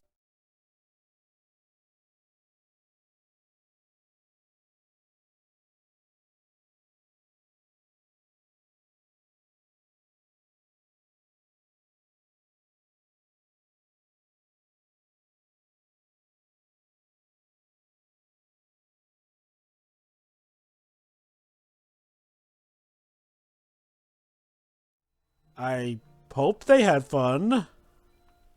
Oh, Jason Alexander, I'm sure they had fun recording this. It's just. And that's the thing, yeah, of course, comic relief with the modernisms and all that. Even the modern aspect feels tacked on compared to other comic relief. It's like, I'm gonna use this time to check in the meantime what this was competing against during its release. It's like, oh, yeah, right, Aladdin did the whole modern thing, let's throw in some of that. That's also another thing. Again, I don't think the song Hakuna Matata had too many modernisms, so there is technically a path for managing to, do that without exceeding. By the way, Lion King was in development. Remember, Lion King was in development during, by the time Aladdin came out, Lion King was already far into development, so it was probably too late for them to maybe try to incorporate that in. Also, I just want to point out, you know the same statues that creeped us out at the start of with Bells of Notre Dame? Now they're comedically snapping along with the song. The gargoyles make even stuff that was previously creepy needlessly funny. Yeah. But anyway, back to the story. Now that we're done with that, thankfully. Yeah, like that. That song is legit a big-lipped It's just alligator filler. moment. Filler. There's no reason for it. That song is just filler. Yeah, it's just seriously, whenever that song's going on, not even just the screaming in the background, someone's probably hearing the song and is like, who the fuck's singing? My wife is burning to a crisp in my home. Oh wait, Pedro, actually the song did have a point. It was about the gargoyles getting Quasimodo's hopes up that Esmeralda loves him just in time for his heart to be shattered into a million pieces. Thanks, guys. That's true. But here's the thing. Okay, let's ignore the "Guy Like You" song for a moment now, please, so I can talk about one other thing that I really like that makes this movie very different from the other Renaissance movies and makes it really stand out. This is a movie where the hero doesn't get the girl, which was a very surprising subversion at the time. I know that these days it's a bit more contested because it gives the unfortunate implication of, disabled people cannot get a love interest. But much like with the terminology used for the Romani, it's pretty clear this was not the intent of the screenwriters. No. And not to mention, you can also pose a positive spin on it, saying that it gives Esmeralda, agency in the sense that, it doesn't feel like the movie's making her go with Phoebus. Sorry, go with. It doesn't feel like they're pairing Esmeralda with Quasimodo just because it's the expected thing to do. She gets to choose. It feels like she chooses her partner rather than the story choosing her partner for her. Like she has chemistry with both. That's the thing. Yeah, pretty much since the beginning of the movie demonstrates in the beginning that both Esmeralda, doesn't need anyone else really to support her that much. She takes her own decision and everything. And Phoebus is perfectly into her, and actually appreciates her for it. Remember, we even saw Esmeralda just now say Phoebus because she saw for herself how good of a person he is. And she also very much values Wait. The stiff, he's not dead. Well, all right. Now, here's another example of good humor in this movie, by the way. It's like Wicked at Bernie's. This is another, as expected, brilliant scene because, well, it has Frollo in it for one.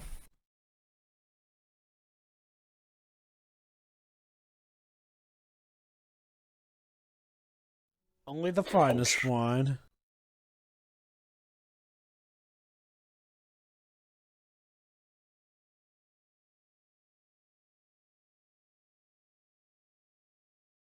These grapes are actually a lie detector.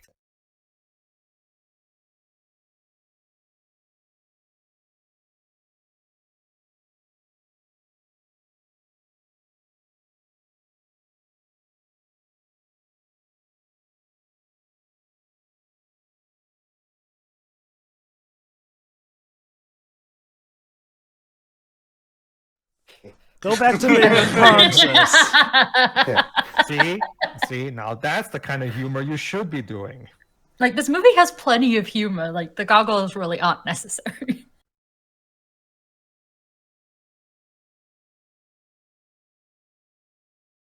Oh, it's just a coincidence, I'm sure.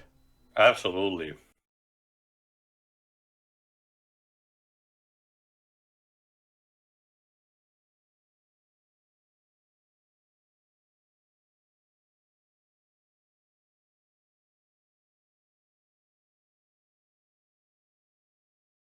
Are you just saying that I because feel like she you're obviously doesn't projecting. love you?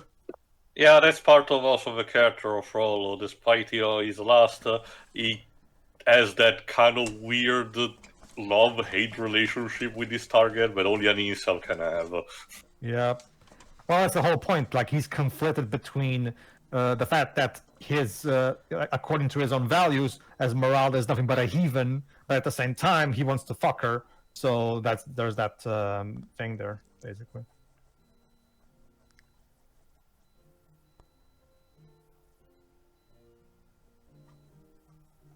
Oh, watch out, we got a badass over here. Like, for the standard of Paris, 100,000 men means jack shit. He said 1,000 men. Quasimodo, what was that noise? I'm just talking to myself, Master. It's again with the stones.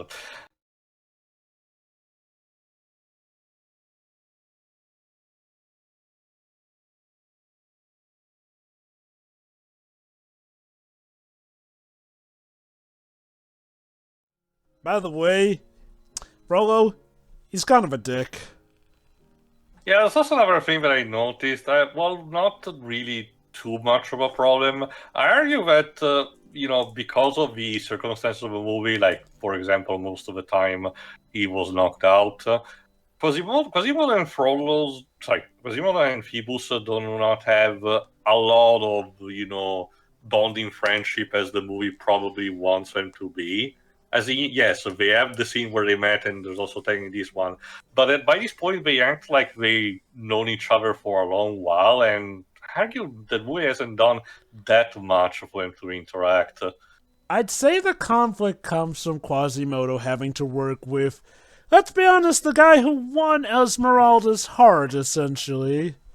The whole point of Quasimodo's character arc is an arc of self-love, like him understanding that he should love himself first before thinking of loving somebody else, which is why I hate the sequel, because the sequel completely misses the point of that. Mm-hmm. And one thing to note that a lot of people may not be aware of nowadays, because a lot more adaptations let him survive, but him so much as living was a net gain from the original narrative.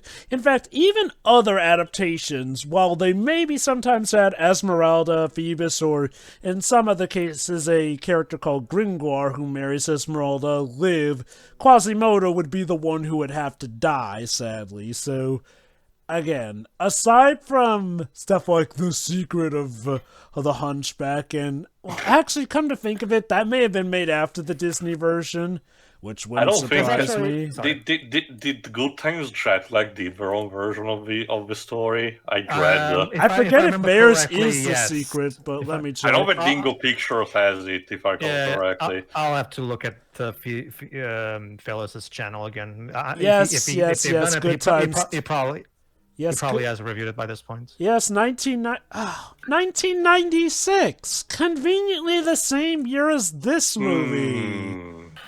All right, so yeah, or we could go down the stairs. There you go.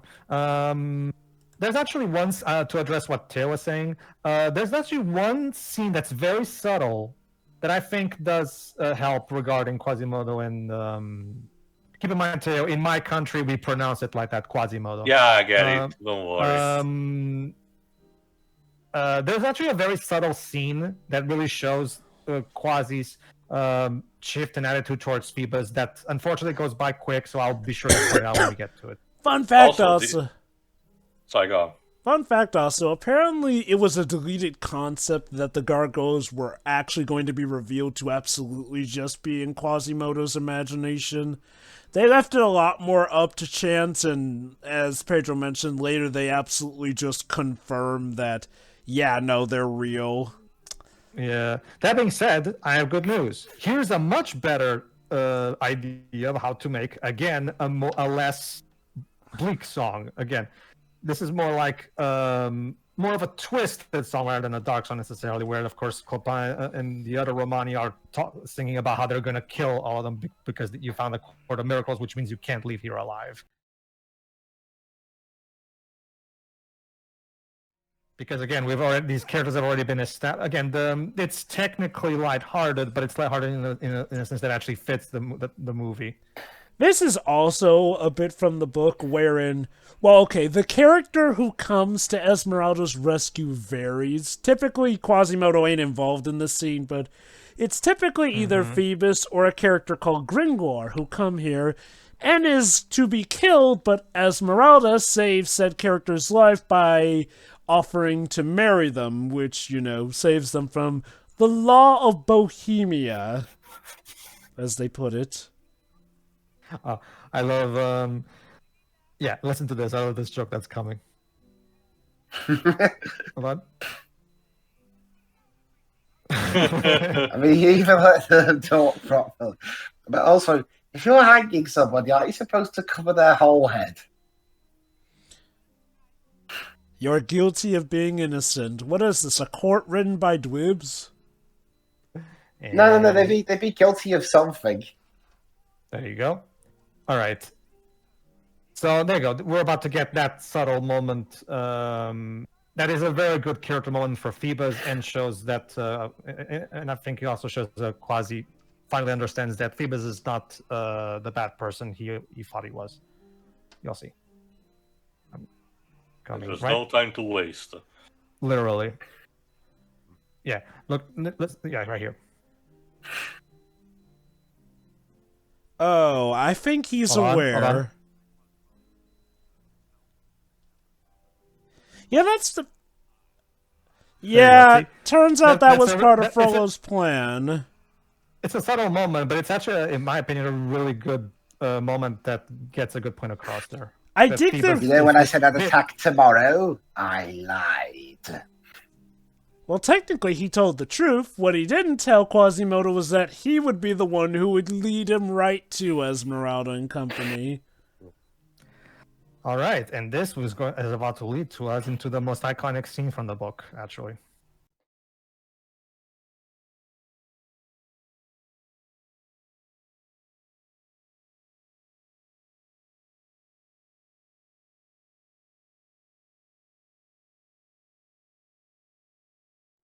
Well, Paris is already a bonfire.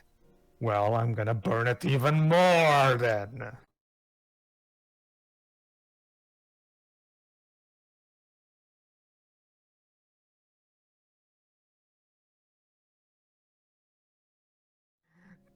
Question, Shiroi. Do you know how the book ends?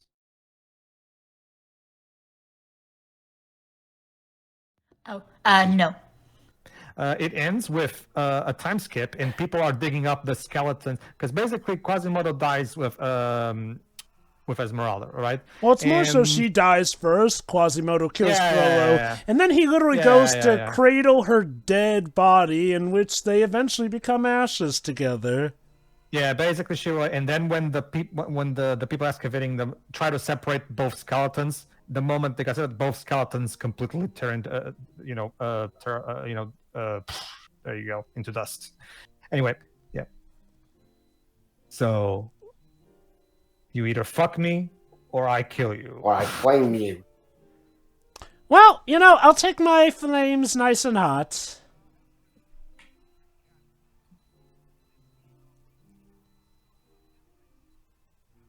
Just burn him already. Just burn her already. So yeah, being burned for witchcraft. Yeah. So yeah, like I said, this is the most iconic scene from the book, where Esmeralda is about to get burned at the stake, and Quasimodo saves her and yells "Sanctuary."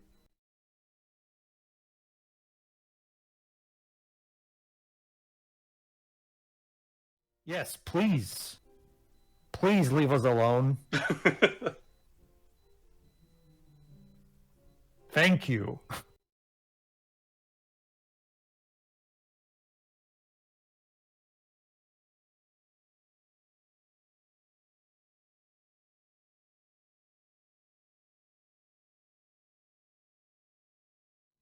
And by the way, we were talking about the whole, the look of Quasimodo. There's actually one moment here in this bit where Quasimodo briefly becomes the Victor Hugo version for like a split second. I'll point it out in a moment.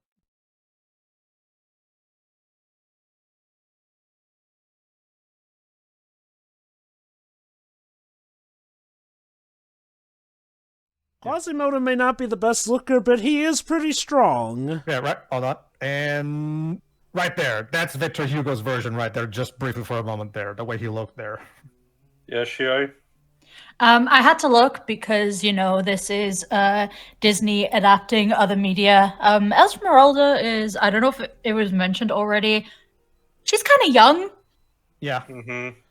Well, in this they 16? aged her up a little bit, because in the original she's 16, but in this she's like 20-ish. Remember, Shiro, this is a French novel written in the 15th century. It was sadly a very different time. I don't know. I'm also thinking, like, yeah, people talk about that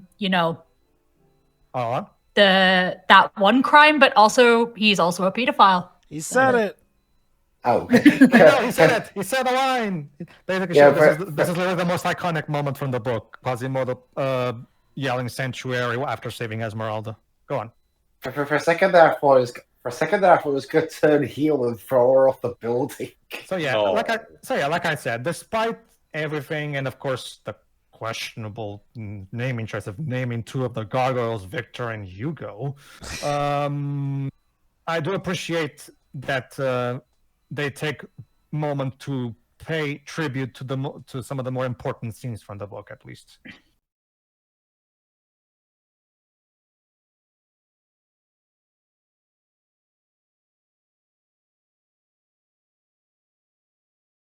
You see, Jova, you have to understand that I always dedicate at least 1 hour per day of my life pretending the gargoyles don't exist. You know, so A lot of good that'll do you with the sequel. although pretend that the sequel. What I usually like to also dedicate another hour of my daily life pretending that the sequel doesn't exist. Like, I'll give the gargoyles credit. While they're worse than the sequel, they are not the worst part of the sequel. And that's saying something. I saw the sequel the same day I saw something else. What was it? I forgot. There was something else that I picked for us to watch. I forgot what it was. Was the other thing at least good? I don't even remember, Shiro. It's been a long time. I might have typed it down actually on the chat, but again, it's a while. I don't remember. By all means, check if you want. Oh, hold on. Yay! Well, I guess maybe he's still Monsieur, free. I love that. Monsieur. Get it? Monsieur. See, now that's a good joke. Here's a curiosity about that old man in the Portuguese dub, by the way. In the Portuguese dub, he's played by Goofy's voice actor. Huh. Also, there was the goofy laugh just a few seconds ago. Yeah. You mean the Goofy that's scream? that- Disney treated that as their Wilhelm scream. That's probably why they did it. That's probably why they got him to voice the Portuguese version of the old man, because I can see the logic. Yeah, sure. Why not? Oh. We love Disney horses. Why, yes, I have seen The Wizard of Oz. Mm-hmm. Also, Wicked, the movie, is really good, by the way. Mm-hmm.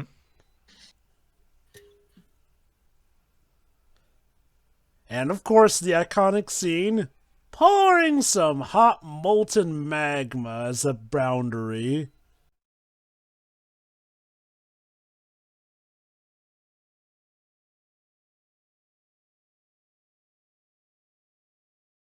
Yeah, I can't find it. Cooking them alive. Well, it sure would be a shame if this actually happened to Notre Dame in real life.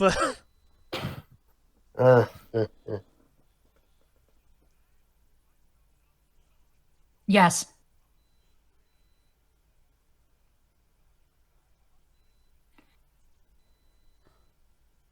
All right.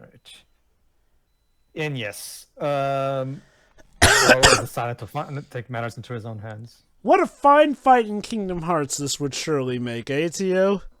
Later.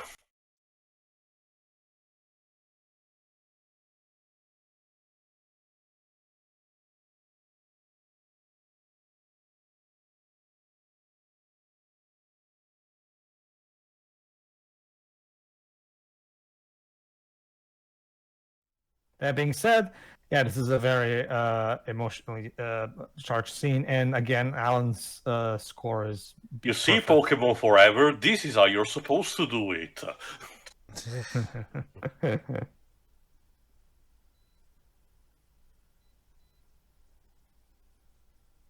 Alas, This is even all- Esmeralda cannot overcome. This is also meant to smoke be inhalation. kind of like a slight variation of the book, in the sense that, again, Quasimodo also cries Esmeralda's death. So yes, in the book he does that as well. Although, of course, in the book the context is different. Why is everything red suddenly?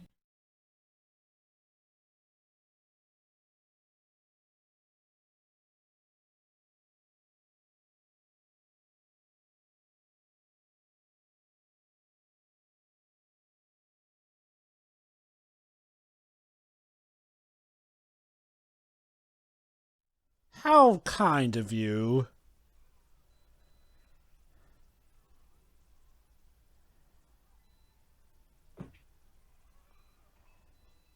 And we're about to see a glimpse of Victor Hugo's Quasimodo. Yeah, right here. Yep. That was the Victor Hugo version briefly there.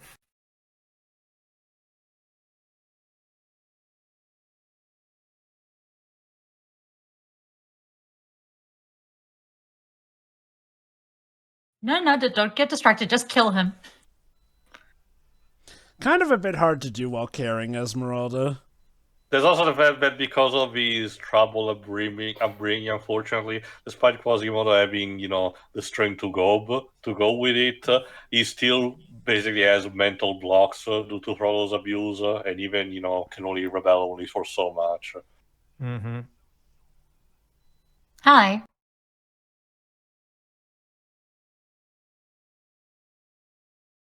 Frollo, do you think maybe this has gone on just a little too far?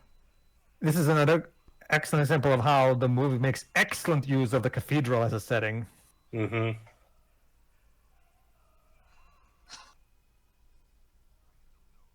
Ow.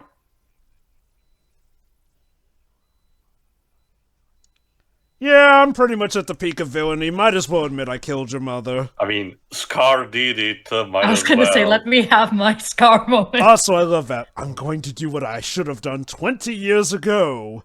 Well, it's a good thing God was listening, because God himself will decide to do that too.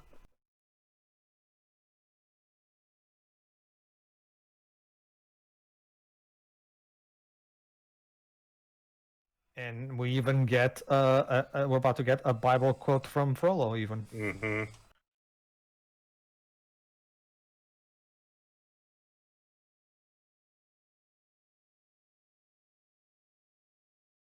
Well, if you say so. Funny Yep. you mentioned that. Funny you mentioned that, Frollo. No, I didn't mean me.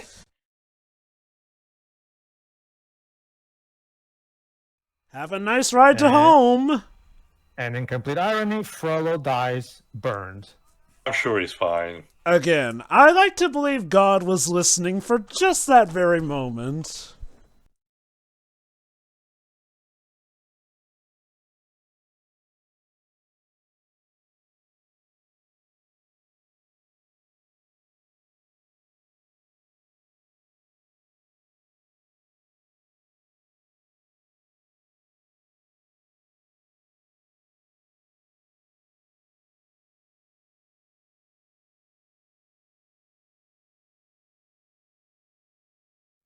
And there you go. This is, of course, right here. Yep, there you go. Quasimodo's selflessness is also, of course, a big part of it. So there you go.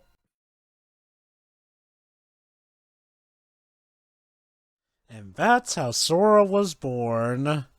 But people are still burning to whatever. We're applying Roland Emmerich logic, Dibs. Only the important characters are important. Yay!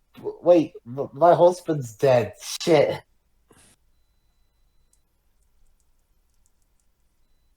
And I'm sure all of this population won't decrease for the sequel. No. I guess, to be fair, a good ton of them were probably burned to death. So there's your explanation. And there you go. You may notice that the score right now is playing out there very appropriately.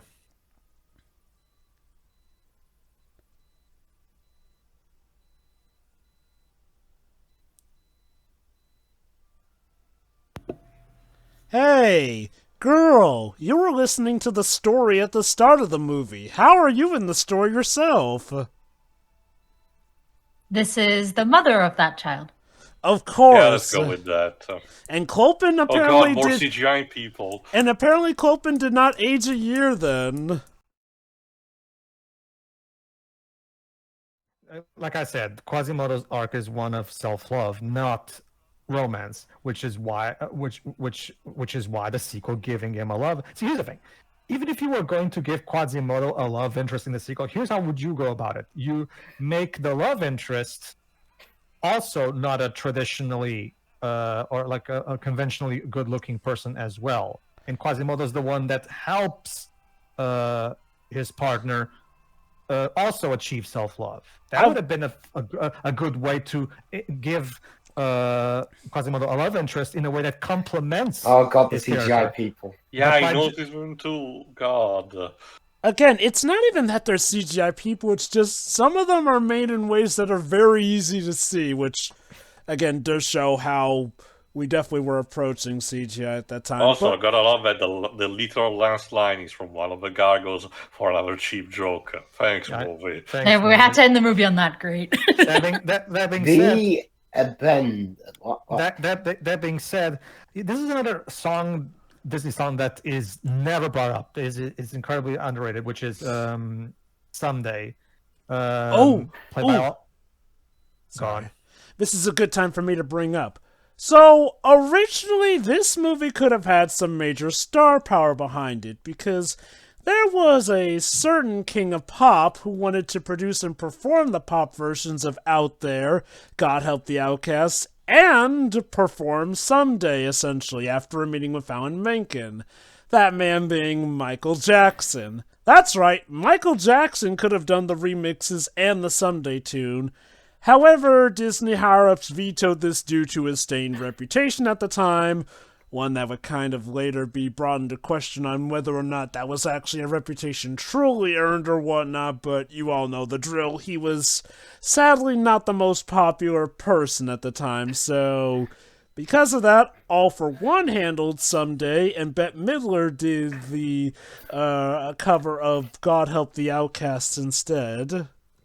No, Disney Plus, I don't want to watch the sequel. Stop recommending it to me. Another kind, babes. That being said, how fitting would that have been? Michael Jackson doing covers of songs about somebody who's outcast by society. Here's a fun fact I'd like to talk about the Portuguese version of Someday as a tie-in to our Treasure Planet commentary that we did. The guy that I talked about who did the Portuguese version of the song in Treasure Planet did the Portuguese version of this song that we're listening to right now. So that's he was a Disney Portugal regular at the time, basically, to give you guys an idea. More about the legacy of the movie in a second. So, Dweebs, your final thoughts first. All right, I'll start with the negatives real quick.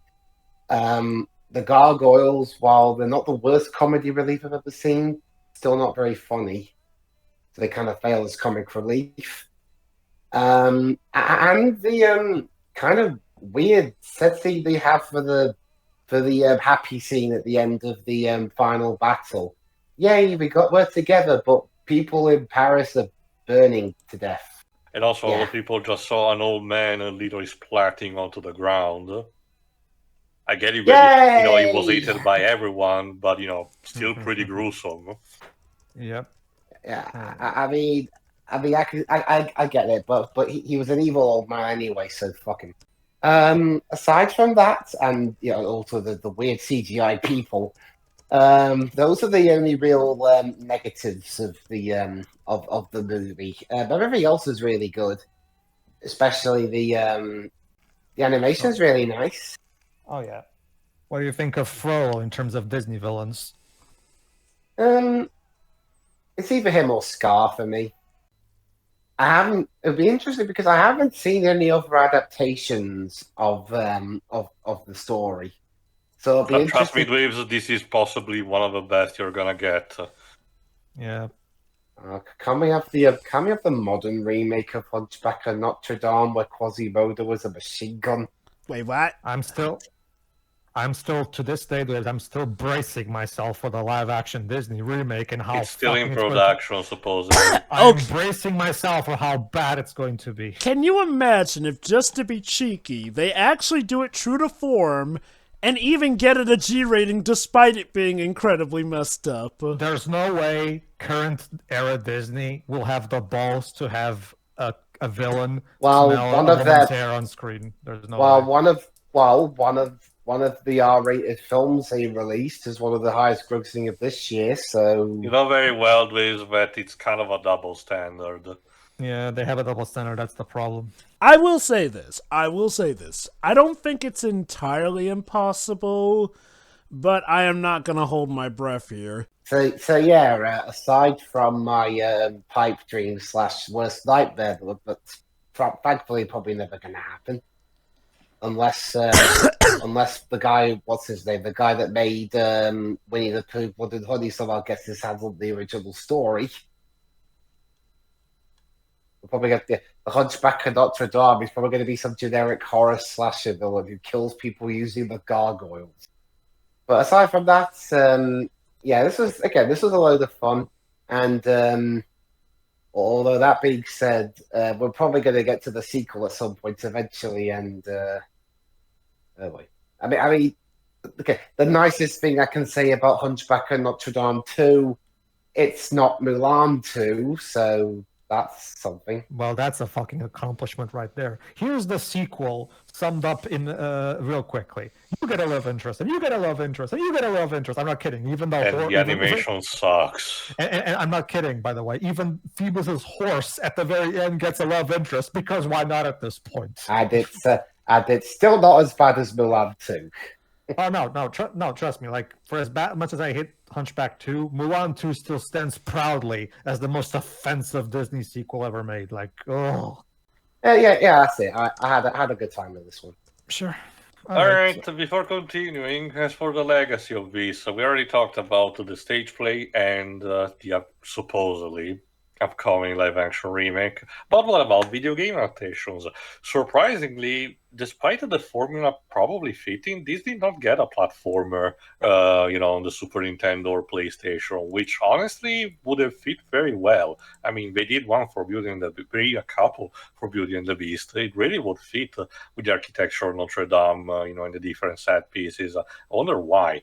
Instead, we got a collection minigame called Topsy-Turvy Games, one of the storybook things for PC, which is basically just a recap of a movie in a point-and-click style, and some side content for, if I recall correctly, stuff like Disney Magic Kingdoms done by Gameloft.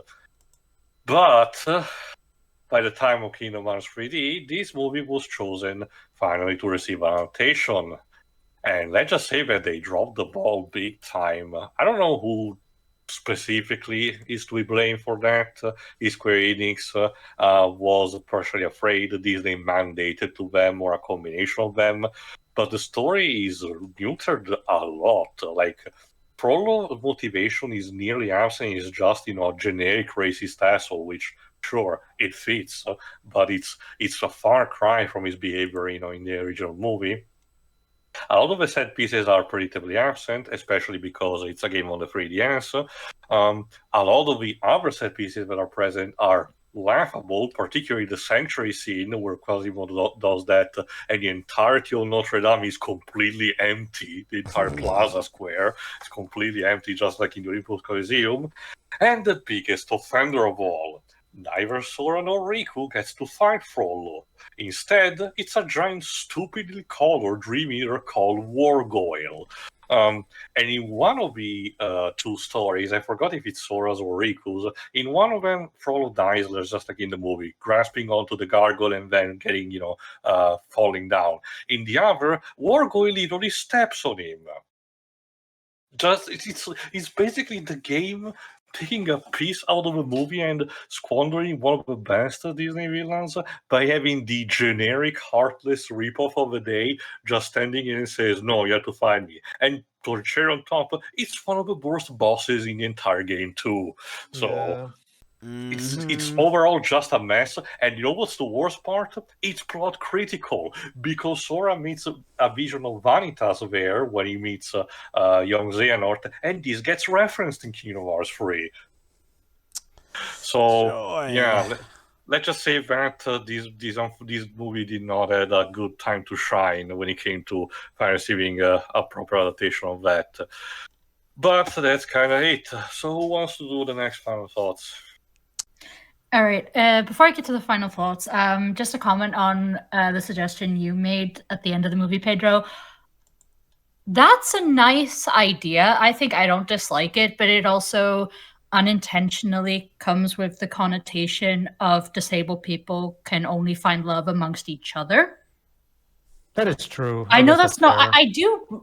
I do like the idea because, yeah, it does fit with the themes and such, but it does unfortunately come with that little caveat on the side. I want to be fair to the sequel in that regard. I actually did like the idea they went with in the love interest. Ergo, she was the opposite of Quasimodo. He was rejected for his ugliness. She was maybe not rejected, but she was definitely dismissed for her pretty face, essentially. Like, Sure. there was an idea. But yeah, aside from that, like, my only complaint about this movie is really the gargoyles, because they do just kind of ruin certain moments. And also, they're not funny when this movie has perfectly good humor on its own, whether that just be dark humor or, like, just, you know, your typical slapstick, like we saw at the festival kind of thing. Which is insane. How do you make Jason Alexander unfunny? I know, right? Also, the gag with the old man as well that keeps going. Maybe not, you know, like, it's funny throughout, but maybe, you know, a little tone shifty when it happens during everything burning to smithereens. But, you know, it's fine. It's still, like, It's funny. Yeah, it is funny. It's still several steps up from the gargoyles, which is funny. They didn't need a song, also. Which is funny you mention that, because that other scene with the guy is sort of happening during the final battle scene, which heavily involves antics with the gargoyles. Yeah. Carry on. The movie did not need them. Like, the movie is already great. I think I don't really score these, but, like, I definitely agree with Deji's score of a 9 for this.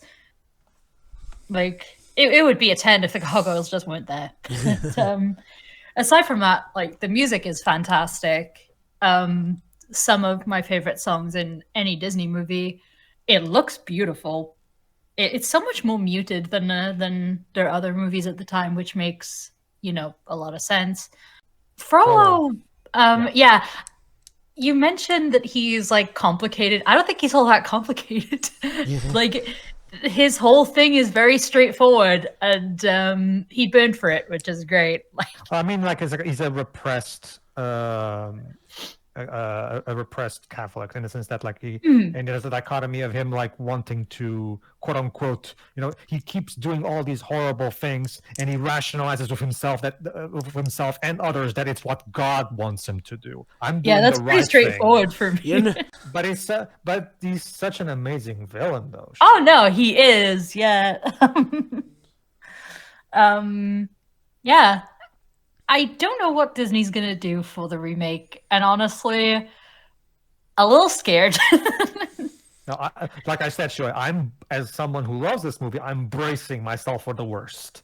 This is not my favorite of this era of Disney, but it is one of the best movies, if not the best of the era. And it's like, don't fuck this up. Don't fuck this up, please. Just, oh my god. They'll fuck it up. There's no way current Disney has the balls to replicate some of the scenes we see here. There's no way. Hellfire is going to be completely ruined. Completely. I think if they make it PG-13, we might have a shot. What is the age rating of this version? G. How? Money, Shiroi. Because my colonizer pulled some strings, Shiroi. It was a thing Disney MPAA. did back in the day, you know, like, well, throw a little money the MPAA way, and it's like, oh yes, no, this absolutely goes under the jurisdiction of my wallet. I mean, age ratings, that it's G-rated. Yeah, all right. Carry on. Yeah, that's it. This is a fantastic movie. My complaints are very minimal. And yeah, this is great. All right. Next. I'll go next, actually. No, it's still overall a good time. Again, I don't remember when it was exactly last time I saw it, but not too long ago. Let's say 5 years tops. The thing that has, aged the most, I argue, are in terms of, the presentation, are unfortunately the CGI people. Like, I completely forgot about them, to be honest, and yeah, this is just like in the Pokemon OVAs. They really do stick out and they take you out of the experience. Why did you even do that? It's like, again, if they were a background element, that'd be one thing, but they put them up front. Again, it feels to me like the whole thing about technology being almost front and center for him to try to do. Remember, the year after this movie, there was Hercules, which had the Hydra completely in CGI, for example. And there was an interview with Roy Disney that he mentioned when we did Fantasia 2000, where he was very proud of the technology and mentioned, the constant evolution over time. And around this very point, Dinosaur was being in production, and then this entirely in CGI, So it probably was a thing of them having this new toy and wanting to experiment, which makes me very afraid of what we're gonna do inevitably with AIs, because we know it's only a matter of time before they do that themselves. But no, again, that's the one part that I think sticks the most, because otherwise the presentation is top notch with this kind of animation and score, and the voice acting to boot.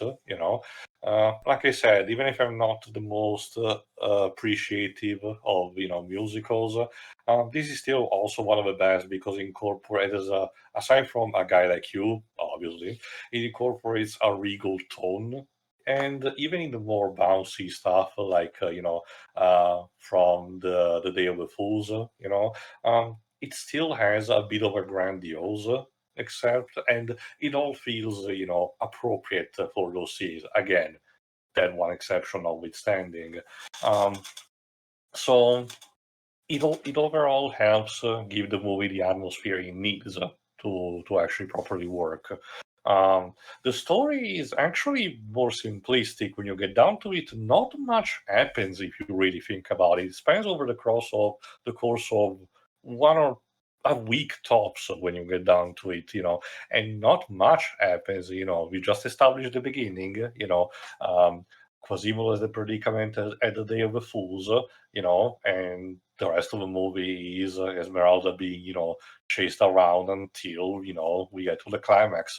It probably reflects also the 90-minute time, which probably also is another reason why the gargoyle scenes were added to pad out also the time, because, this is 90 minutes, and at least complexly, between 10 and 15 are dedicated to Rose's comedy relief, and you get to feel them every single second. It just doesn't work. Sorry. And again, that includes also their musical number. Now, if the twist was that, they were indeed part of Quasimodo's imagination, I probably appreciate it much more, actually, because it kind of would recontextualize everything, the fact that, yes, it would explain why they have all the pop cultural stuff, and they're so insane and wacky, because it's literally Quasimodo having all these, repressed feelings from all the years of abuse and isolation manifesting this kind of way. It's actually a childlike way to present a psychosis when you get down to it. But no, they opted for for a way to be real, probably for marketing purposes, and the movie suffers as a result. And even in general, their big problem is that they're not written well. And considering there are a bunch of different people in the screenplay of this, I can imagine, maybe one or two of them were dedicated to these characters alone, and that's why they stick out so much. Frollo stands out, as a great villain. I still prefer Hades, to be honest, but Frollo has also the more intimidating and psychological aspect to him. And a bit of physicality. Sure, we don't get to see him use much of that sword, but from the little, you get an idea of why he would be able to be also a physical threat, unlike Hans, But so it basically is the whole package. I argue maybe Phoebus is a bit underdeveloped and put it to be the designated hunk, but as for the movie, it works perfectly fine. Nothing that I really have a problem with.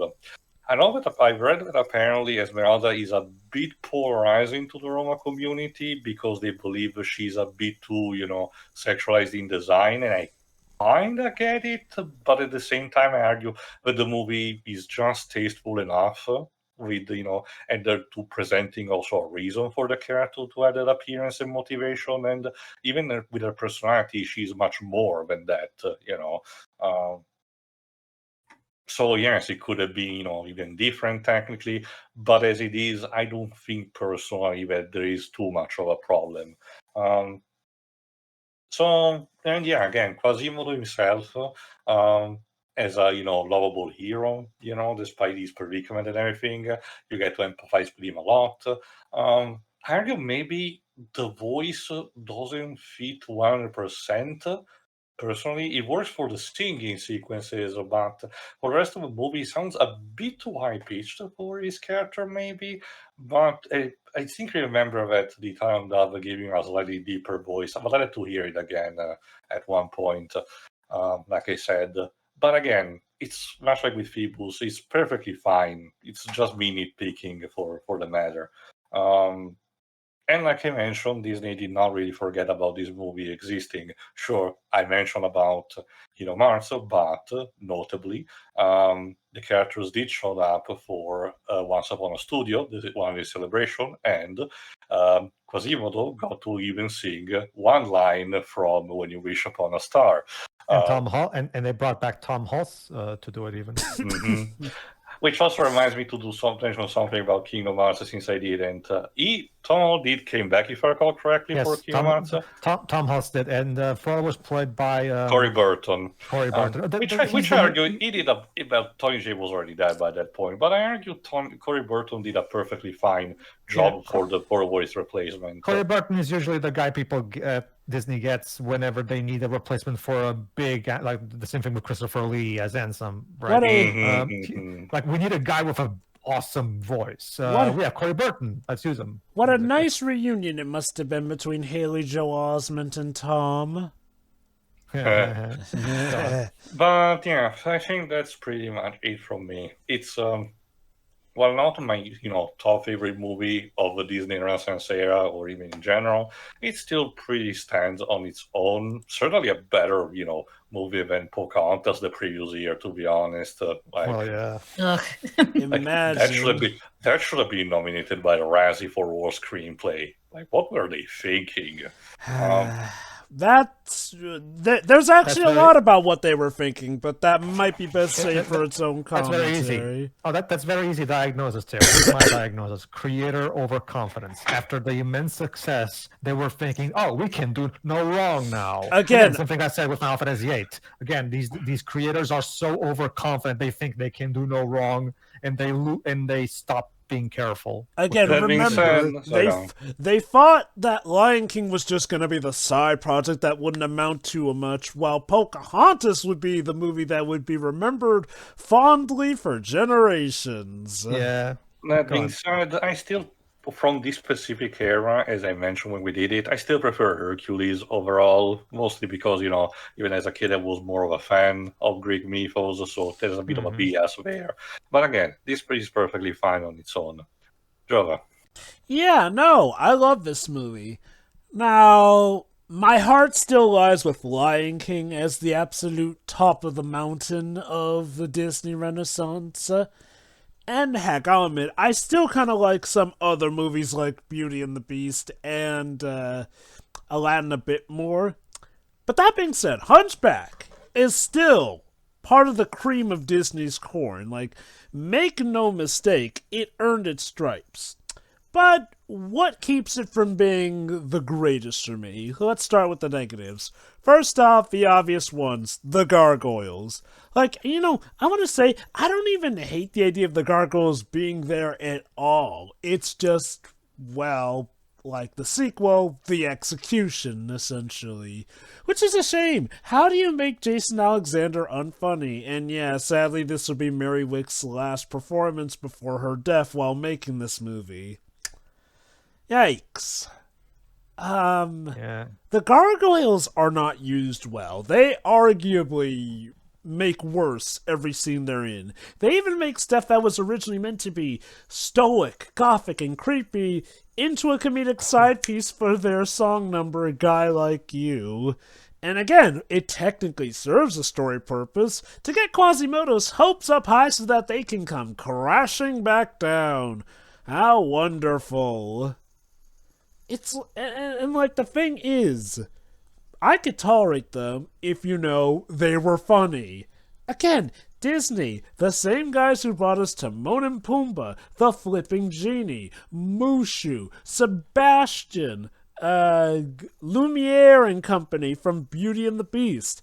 How did they screw up the comic relief so much in here? And I know sometimes comic relief can be about if your mileage may vary, but the Gargoyles are widely agreed to just suck. And again, sadly, as far as we know, they weren't even put in due to executive mandates, essentially. Jeffrey Katzenberg apparently gave them carte blanche to do what they want because he was so pleased with their works beforehand, so apparently this was all in the vision. If I were to go to another critique, though, I do feel like sometimes the tone can seesaw a little too much for this movie. Now, part of that does stem from the Gargoyles, but like Sherry pointed out, sometimes we'll go straight from truly people pretty much dying to ha-ha, tee-hee, funny. In fact, during the song number A Guy Like You, they put in literal gallows humor with showing smiling dolls being hung, which is in the scene that's supposed to help people calm down from Paris being literally burned to the ground. Well, that was my theory, but then the hanging dolls happened and the theory went out the window. But all the same, it's so jarring. Which, yeah, also a bit jarring is sometimes the movie's pace. Now, in Disney fashion, they were trying to consolidate a longer story into about the typical hour-and-a-half length movie, essentially. So some things did get merged, and I feel for the most part they work out. However, some things don't always work the best, like, for instance, Quasimodo's relationship with Phoebus can only be explored for so much because it's pretty much the last act of the movie overall, and we don't get to see it develop much. Now, to his credit, Phoebus is already a nice guy, which they do emphasize by showing that he has, absolutely no thoughts of ill will towards Quasimodo, who does have some ill thoughts towards Phoebus, essentially. But all in all, again, part of the issue I do feel is that the pacing of the movie does lead it to that some things do feel a little shorter, in which we could have expanded on stuff here and there.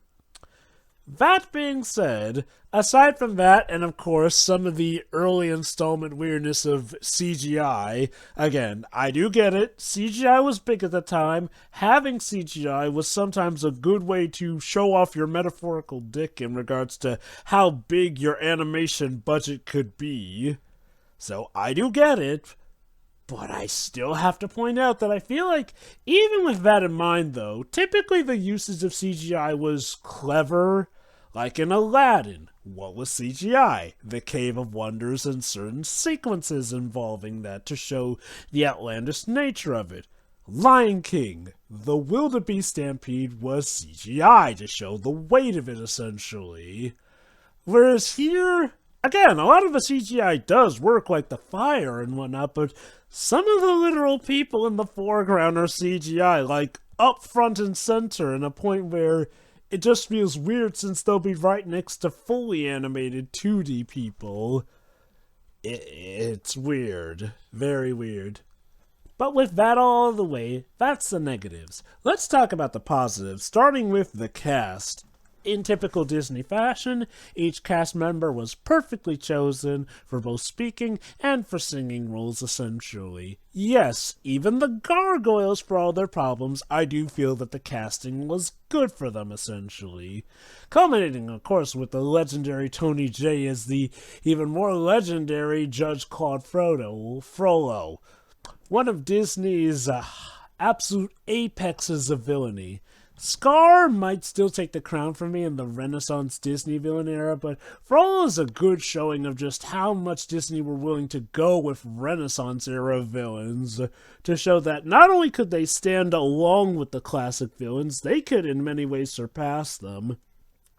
And Frollo is no exception to that rule, essentially. He is immensely cruel, somewhat complex, and something of a tragic figure one could consider, but still gets his comeuppance. Again, how a villain should be handled, Disney. But I can talk about certain other examples that they've botched in more fitting commentaries. For now, this is a celebration of how they got it absolutely right here. Frogel's whole course here is masterfully done. Pacing issues or not, I feel like his arc reaches its proper conclusion after its proper start.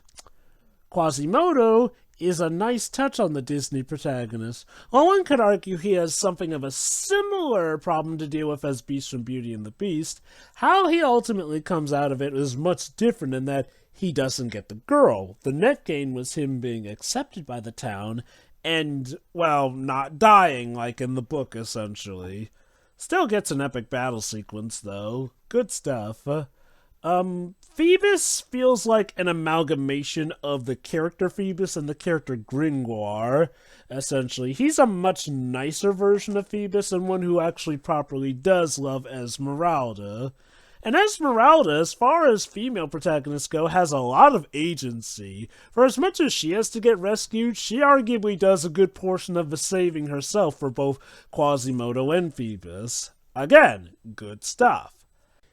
And, every character more or less plays their role all well and good here.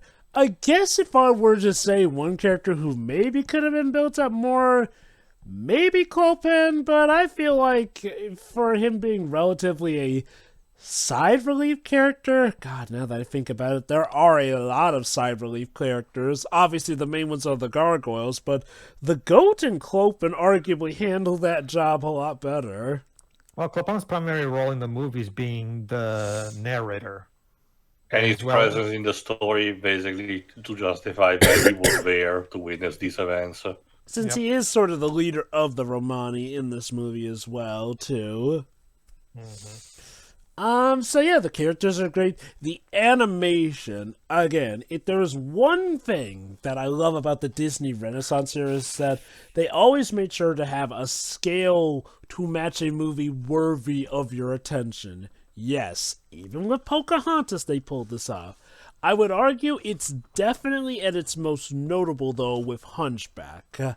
Like, the only movie I'd say that rivals Hunchback in size is Lion King, which is, well, Lion King, essentially. And again, with how much I love Lion King, that should put into perspective how much I respect this movie for how far it goes to show off those scales and whatnot. And speaking of scales, the music. You know, for the record, audience, I recently showed Jova Alan Menken's latest work, Spellbound. Jova, we've just gone from watching him at his worst to now him at his best. I didn't even think it was possible for Alan Menken to sing worse than Home on the Range, but no, Spellbound makes Home on the Range look like Hunchback of Notre Dame in terms of quality. Yeah, but this is peak Alan Menken. I would agree it's peak. I don't know if I'd say it's his absolute best, or at least his most solid one, since that may belong to Beauty and the Beast, since, okay, sure, the one song blemish in the soundtrack is A Guy Like You. I Like You, yeah. I understand. Yeah, we've already got into why that song ain't so great. But every other song in this one, holy cow, it's a knockout grand slam. From the Bells of Notre Dame to its ending reprise to God Help the Outcast to, of course, the most famous song, Hellfire. Every song wastes not a note, not a beat in showcasing Alan Menken's chops. And each one is performed to their apex as well. So honestly, Hunchback of Notre Dame, despite its blemishes, is a masterclass of Disney at its peak, in an era where, despite them being on top, they were still willing to give the effort needed to stay on top, essentially. Hunchback is yet another feather in the cap of the Disney Renaissance era, and as you can imagine, I look forward to the next time we can once again peek at this beloved time in Disney history. Pedro. Again, there's not much I can say that we have. Michael already said. Again, it looks gorgeous. It sounds absolutely divine. okay, let's get the negatives out of the way. The CGI hasn't aged great. The gargoyles are stupid. I think Tom Hollis as Quasimodo said it best. Just leave me alone. Yes, can you please just leave? I love how even the movie tells the gargoyles to just leave. But yeah, no. Aside from that, the movie looks gorgeous. It sounds divine. The characters are all incredibly sympathetic, empathetic, interesting. I think Tom Hollis is very well cast as Quasimodo. There's a warmth, like to me, what makes Tom Hollis really work as and the Portuguese, the guy they got to play him in Portuguese also does a great job. Like, is the warmth in the voice? Like, it perfectly sells the character by making his voice be warm. Like, there's a warmth, like a very inviting warmth to Tom Hollis's performance. Tony Jay is absolutely brilliant and absolutely perfect as Frollo because it's Tony Jay. Do I need to say anything more? All the other actors are all pretty great. The story does a great job conveying its themes of tolerance, self-love, and of Abuse course, of authority. abuse of authority, abuse of parenting. It does a great job conveying its themes in a way that never at any point, again, gargoyles aside, when it comes to presenting the themes of the story itself, the movie never really talks down to its audience and presents these issues in a way that feels honest. And I really appreciate it for that. And that's it. It's just an overall stellar entry in the Disney Renaissance, and my personal favorite. While it's not the best one, because yeah, like Jova said, Beauty and the Beast is overall a more well-rounded movie with not really any issues you can point at, unlike this movie. It's just that while this movie does have lows, I will argue its highs are even higher than Beauty and the Beast, because man, when this movie is when this movie is good, it's wow, it's peak. It's just like so entertaining and so compelling. And that's basically it. It's just a stellar movie in general. Yeah, that's basically it. All right. Before segueing, the one thing that I forgot to actually mention that I will say I was going to do, out of curiosity, I saw during the release of this movie what was in competition with, and the more high-profile movie that I can think of that were is on the same time was the remake of The Nutty Professor, the one with Eddie Murphy. The Striptease, the movie that won Worst Picture of the Year at the Razzies, and a couple of days later, Theodore Rex and in the first Independence Day. Despite that, all of these movies did quite a lot at the box office, so it's a case where it seems that a lot of people just wanted to go to the cinema that summer. So, sure, I don't mind. That being said, that's it for us. Jova, where are we going next? Well, Shuri was telling me about a tale as old as time, no, not that one, but one that you probably hear around Christmas time. It's not Rudolph the Red-Nosed Reindeer, it's not the story of Santa Claus, but we're going to the Muppet Theater to see a take on an old Christmas classic, one that even dear old Jim Carrey has tackled. It's a little carol about Christmas. All right, see you for that. See ya. Yeah. Ta-ta.